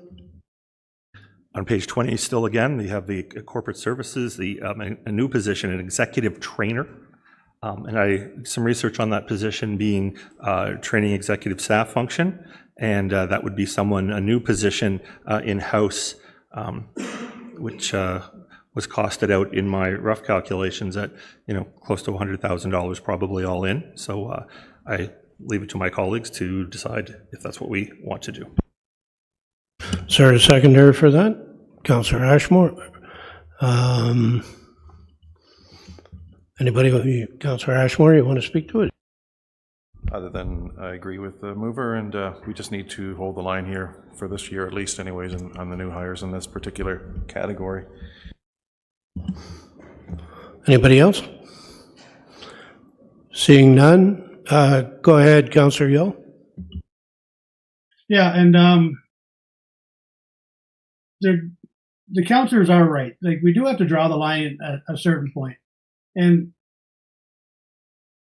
I understand that these are professional people and everything, and they've gone to great lengths and costs of education and everything to get to where they are today. So I'm not sure that, and we're sending a lot of these people to further their education already. So I'm not sure what doing something like this is just, I don't know what how far we can go. Like, where does the line stop? And that's just a general question. But where do we stop in improving the life of our employees? And don't get me wrong, I'm not saying we're going to tie them up and whip them, but there has to be a line drawn somewhere. And I think this is a pretty easy one. So thank you. Thank you. We have a mover and seconder, so all in favor?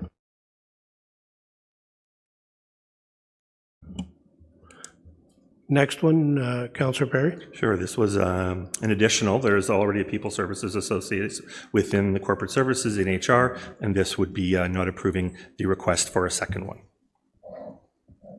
Is there a seconder for that? Councillor Warren? You wish to speak to it anymore? You wish to speak to it? No? All in favor? And that fails. Next. Thank you, Mayor. This would be in the Chief Information Officer's office. Again, a supervisory position. The IT desk provides excellent service. I've had great experiences with them. But again, if we're looking at, not saying these positions never happen, but in not approving the ask for this year, a supervisory position costed out at, again, around $100,000 would be my submission not to proceed with. Thank you, Mayor. Do you wish to speak to it? A seconder? No, I'm fine. Okay. Councillor Joyce? Yes, just a request from Councillor Perry if they can refer to a page number, because I do not have this handout. That was page 120. Thank you. Oh, sorry, yes, page 120. There's a schematic.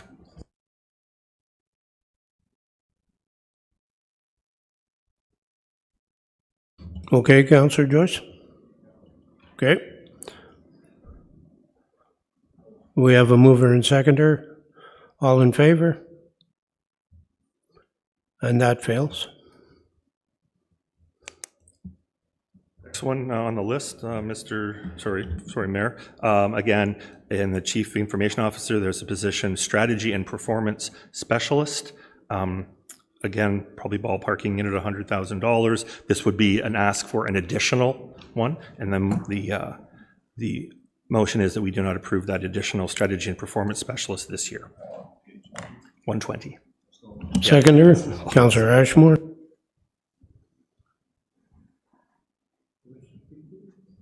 That's fine, thank you. All in favor? And that fails.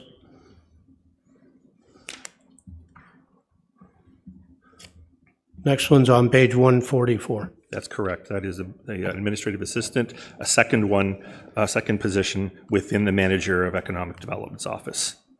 And the motion is that not be approved for 2026 at least. Is there a seconder? Councillor Yo? Do you wish to speak to it? Councillor Yo?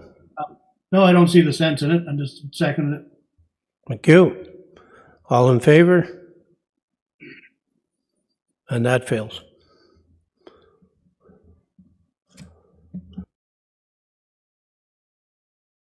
Next one's on page 184. That's right. This is another supervisory position for aquatics and wellness programming.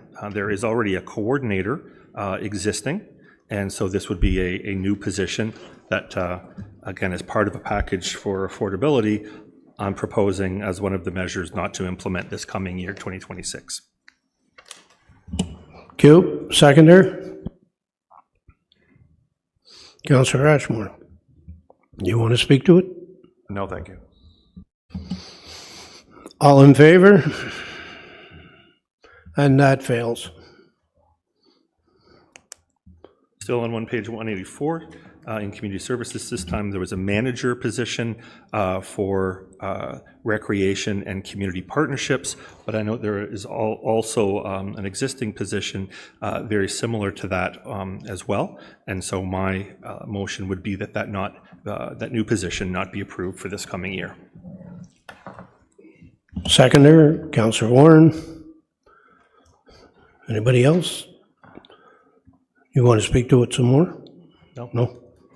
Do you want to speak to it? Just briefly, going through this process, and I brought this up at budget, we don't know if there's going to be growth. We just don't know that, and a lot of these are growth.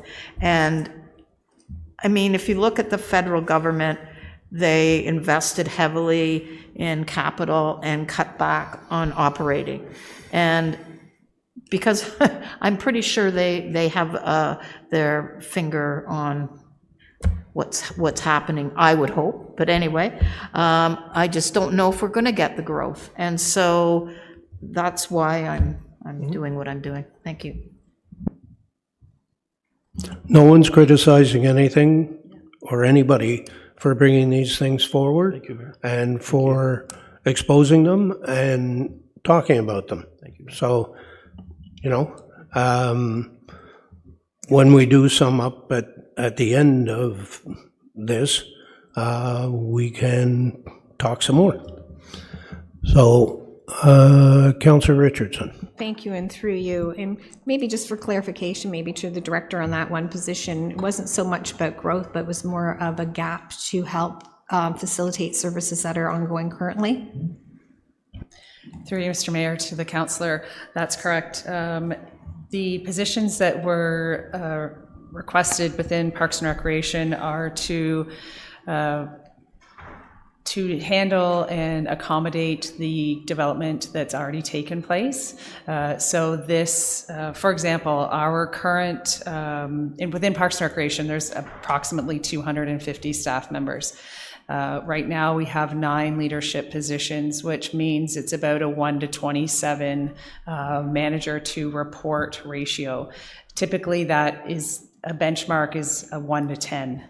So we are well, our leadership team is working very hard with the reports that they have.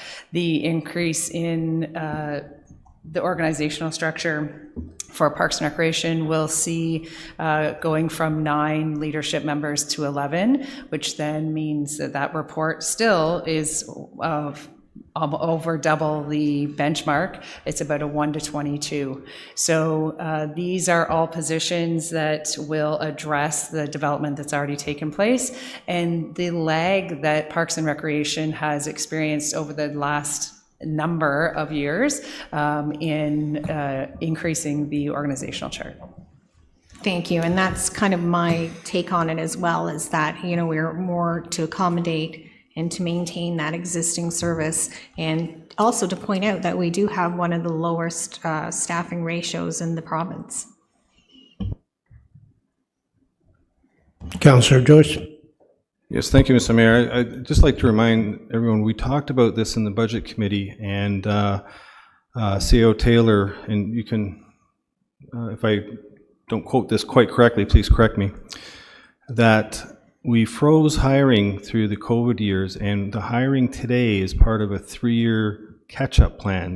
Most of the hires that are planned in 2026 are not for future growth, but are in fact catching up to dire needs. And we talked about staff burnout, and you know, if hires are not made, then we're going to run into retention problems down the road. So if CO Taylor can either agree with that statement or not, but that's how I interpret it and understood it. Through the mayor, I think you did just characterize it and describe it generally. So during the pandemic, we essentially froze not just staffing, but all of sort of service to its core. During that time, we took the opportunity to develop a staffing plan, and it was a 3-year plan that you had accurately described. This budget cycle, 2026, is the 3rd of that 3-year plan. And it was to address and look at a couple of things. Number one, benchmarking against other comparators. And Councillor Richardson rightfully sort of explained that in our comparator group, we remain the lowest in that group relative to staffing. We also wanted to establish some targets so that we could properly budget in the future. And one of the ones that rose to the top was a 1% for new staff relative to operating budget. And that is, again, a very aggressive target that we introduced through that plan, and we continue to meet that. The last thing I'll just say is you're absolutely right. In fact, none of the positions that you've debated so far are growth related. They are to accommodate existing service pressures. They're part of that 3-year plan sort of moving through. In fact, in the previous years, we hired some areas that were what I call development readiness. Those were ones that we hired at the front end or recommended for hiring. And now we're rounding out sort of the current service levels based on what pressures we're up against now. We will do another extended plan over the next several years to look at what it looks like in the future so that you're better informed at each budget cycle. I would suggest, though, that, and I said it at Budget Committee, the goal was to smooth out or to incrementally and affordably, if I can say it that way, introduce sort of those staffing resources over a longer period of time, just like we're doing in our other long-term financial plan categories. Thank you. Do you want to sum up? I would actually. Thank you very much, Mayor. Just in terms of, this being a managerial position, not a frontline delivery position, was one of the reasons it stood out for me to offer for discussion. Also, we talk about the lag and that there was a 3-year plan to staff up, and there are pressures.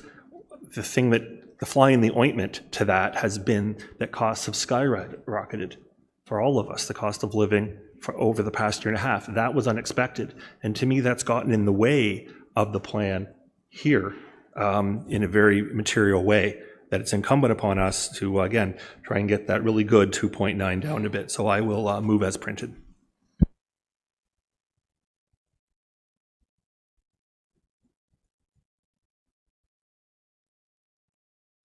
Sorry, yes, my motion as spoken. And yes. we're talking about community services manager. The managerial position. Yep, correct. Thank you.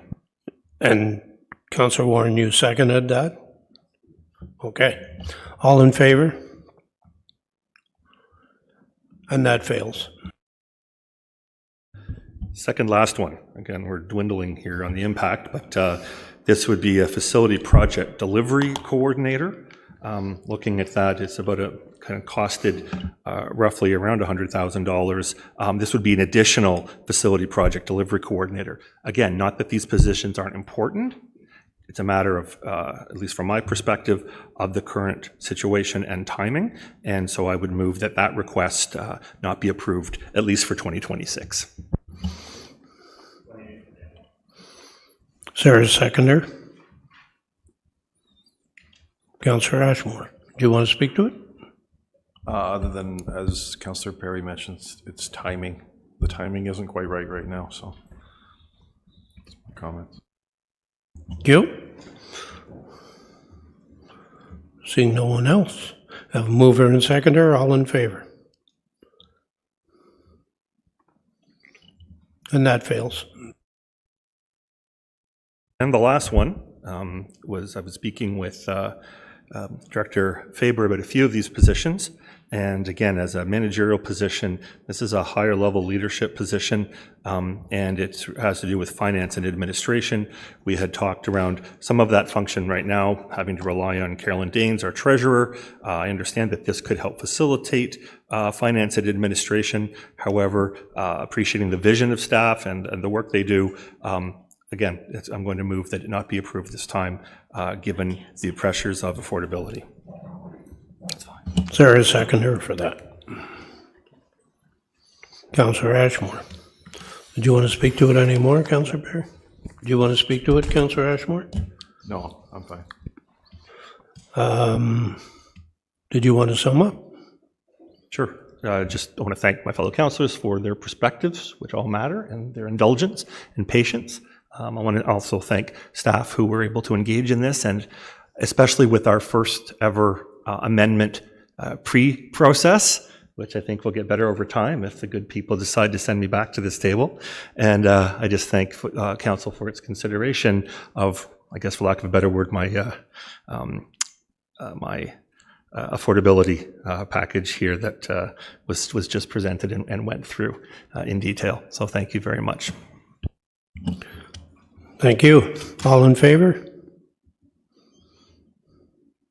And that fails.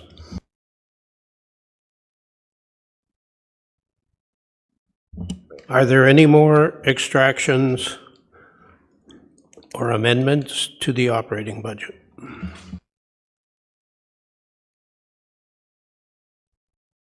Any more extractions or amendments to the operating budget?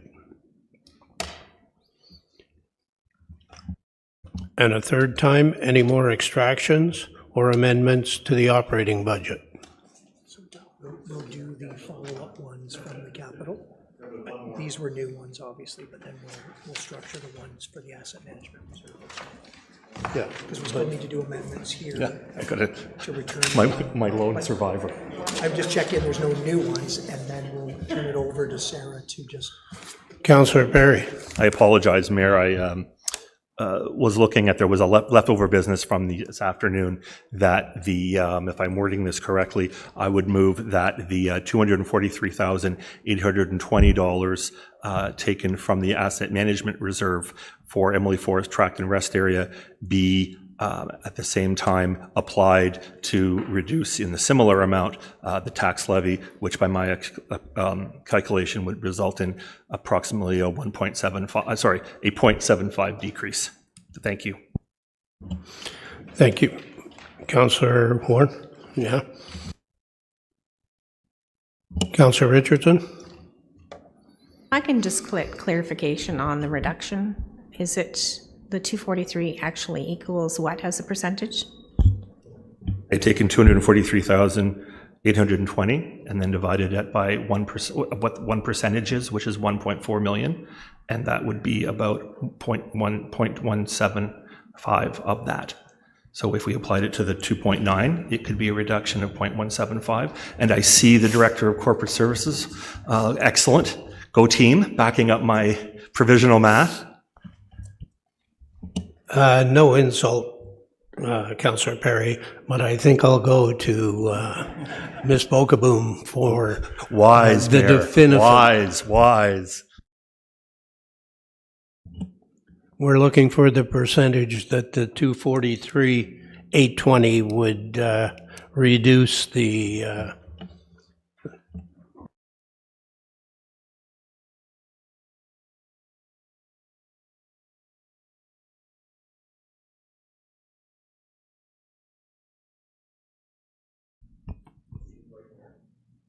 Thank you, Mr. Mayor.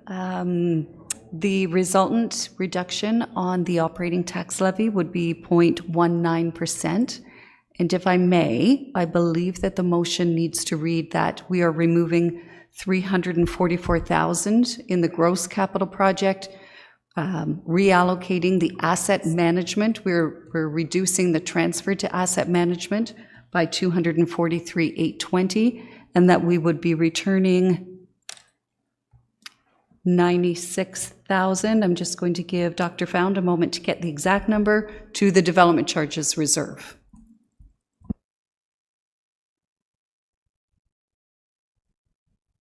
That's where my question was, because it was different reserves and categories we were using on that. So I want to make sure that we're on the mark.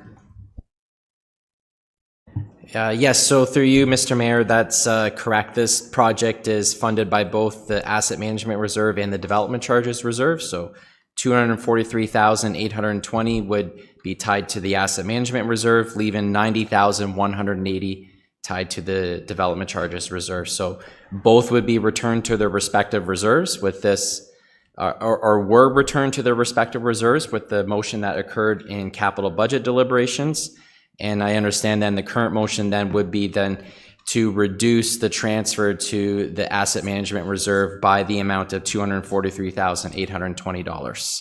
And that would thereby have the tax levy impact. Of reducing the overall tax levy from 2.9, reducing it by 0.19. 0.19. 0.2%. Thank you. 0.19 would take it down to 2.80. Thank you for the clarification on that. Thank you. Supplementary, if I can, I'm still concerned and thinking that we should actually provide that funding back so it helps out the 7.7 million pressure. That's where I'm going with it.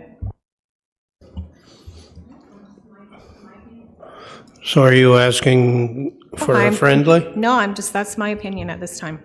Thank you. Thanks. I'd put forward the motion, so I guess it's debate. Yeah. 6.75 minus this, if that's what the motion is. This is one of the highest Yeah. budgets we've ever had. So the 5.9 is not in front of you yet. You're actually reducing 675 by 1.9. Right. So we'll get to. My motion is on the floor. Yeah. Mayor, thank you for considering. Deputy Mayor McDonald. Let him get a second, and then it'll go into discussion, and I'll talk about it then. I did second it. Councillor Ashmore. Yes, mine was a question. What's your question? Yeah, through you to Director Bookboom. With some of the funds that we took out of the asset management, are we still over that $3 million minimum threshold that we keep in there? I think you said yes, but we should be a little bit over, I assume. Asset management contingency fund. Thank you. Through you, Mr. Mayor, to the councillor. The asset management reserve transfer that lies in the operating budget at 21.1 million is a separate reserve from the capital contingency reserve. So by virtue of the motion on the floor to reduce the transfer to asset management reserve by 243,820, that will come right out of the operating budget and reduce the transfer to asset management reserve. It still leaves the amount of 3 million intact in a different reserve called the capital contingency reserve, uncommitted. Yeah. Councillor Joyce. Thank you, Mr. Mayor. Through you, I'm with Councillor Richardson, and that's where we should put the money to help staff. They're going to need all the help they can get. So that would be my opinion. And thank you. Thank you. So, Councillor Berry, your motion is that the 243,820 be removed from the transfer to contingency reserve? No, asset management. Asset management reserve, okay. Is there a seconder for that? Yeah, okay. All in favor?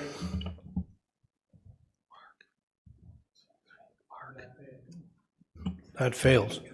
So I think where we are with that is that can go,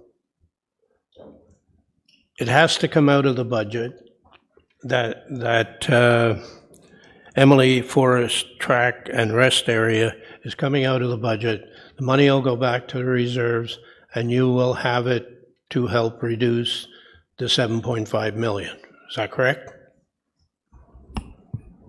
Thank you, Mr. Mayor. There are two options now in front of council. One would be to leave the amount of 243,820 intact in the asset management reserve and do nothing further. The other option would be to reduce the transfer to asset management reserve by said amount and reduce the soon-to-be proposed $7.7 million target savings and reduce it by that amount as part of the plan that will be coming forward. Councillor Perry, are you interested in doing that? I'm not, but I think some of my council colleagues might be. I'm sure they are. Deputy Mayor McDonald, would you like to move that? Yes, I'd like to move the 243,820 go against the 7.7 million that they're trying to find. Second, Councillor Richardson, did you want to speak more to it? I don't think so. Okay. Councillor Richardson, did you? No? Okay. Mover and seconder, all in favor? And that's passed. we're going to take a break for, let's go to 2:30 while we do some paperwork to finish up, okay?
Just have some cleanup to do here, and the deputy mayor has a motion. Yes, I do. The motion is that the mayor's proposed 2026 operating budget be reduced by $1.1 million funded by the 2026 Ontario Municipal Partnership Fund in the amount of $537,000 and budget savings and innovation of the amount of $563,000, and the budget savings and innovation line within the mayor's proposed 2026 budget be amended to $7,563,000. $7 million. Okay, which takes us down to 2.9% operating, 2% for infrastructure levy, and 1% for police and transit levy, for a total of 5.9%. So we need a seconder. Councillor Richardson, all in favor? What's your question? I meant to ask this earlier, sorry, Mayor, through you. I wanted to ask Director Bukaboom, this is the 1% police and transit's area rated. So for the benefit of the other wards, which is managed by the, serviced by the OPP, do you have a sense of, we don't know what that number is. Do you have a sense of where that will come in for the benefit of our constituents in these outer wards? Through you, Mr. Mayor, the placeholder that we have been quoting of the 1% for special area rates is anticipated to be the same amount of increase for the OPP as for the City of Kawartha Lakes, or somewhat similar. So you're right, we are somewhat setting a guideline of 1%. We do not yet know the OPP. So as that becomes known, we anticipate it will fall within that 1% and be able to address both the CKL increase, the Lindsay Transit area rate, plus the OPP. So the only difference is the amount that 1% would equate to for the rural residents versus the City of Kawartha Lakes, town of Lindsay. Thank you, Director Bukaboom, and thank you for your patience, Mayor. Sorry about that. Thank you. Councillor Ashmore? Yep, through you to Director Bukaboom. On that same question, Ward 6 has a hybrid police service. We've got OPP, about 7,000 people under OPP and about 2,000 people under Kawartha Lakes Police Services. Does that like a blended rate, or how will that affect that? Basically, just an estimate. Your residents who are in ops will pay the Kawartha Lakes Police Services 1% and the transit it's a combined rate. It's 1%. So if the OPP comes in and it doesn't apply to the rest of the community, the 1% will still apply to your area in ops.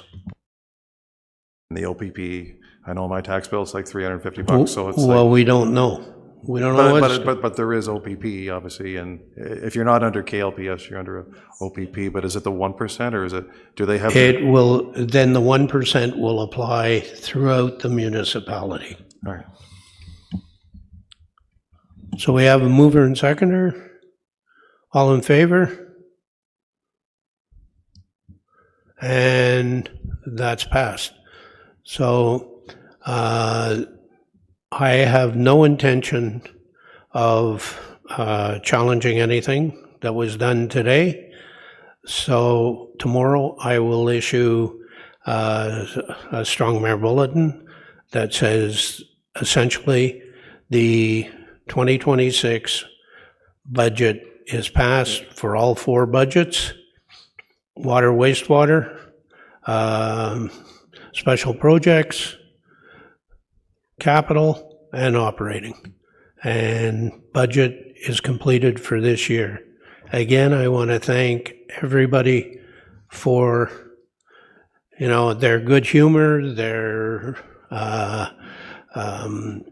dedication, all the work that went into it and all the work that's going to go into it.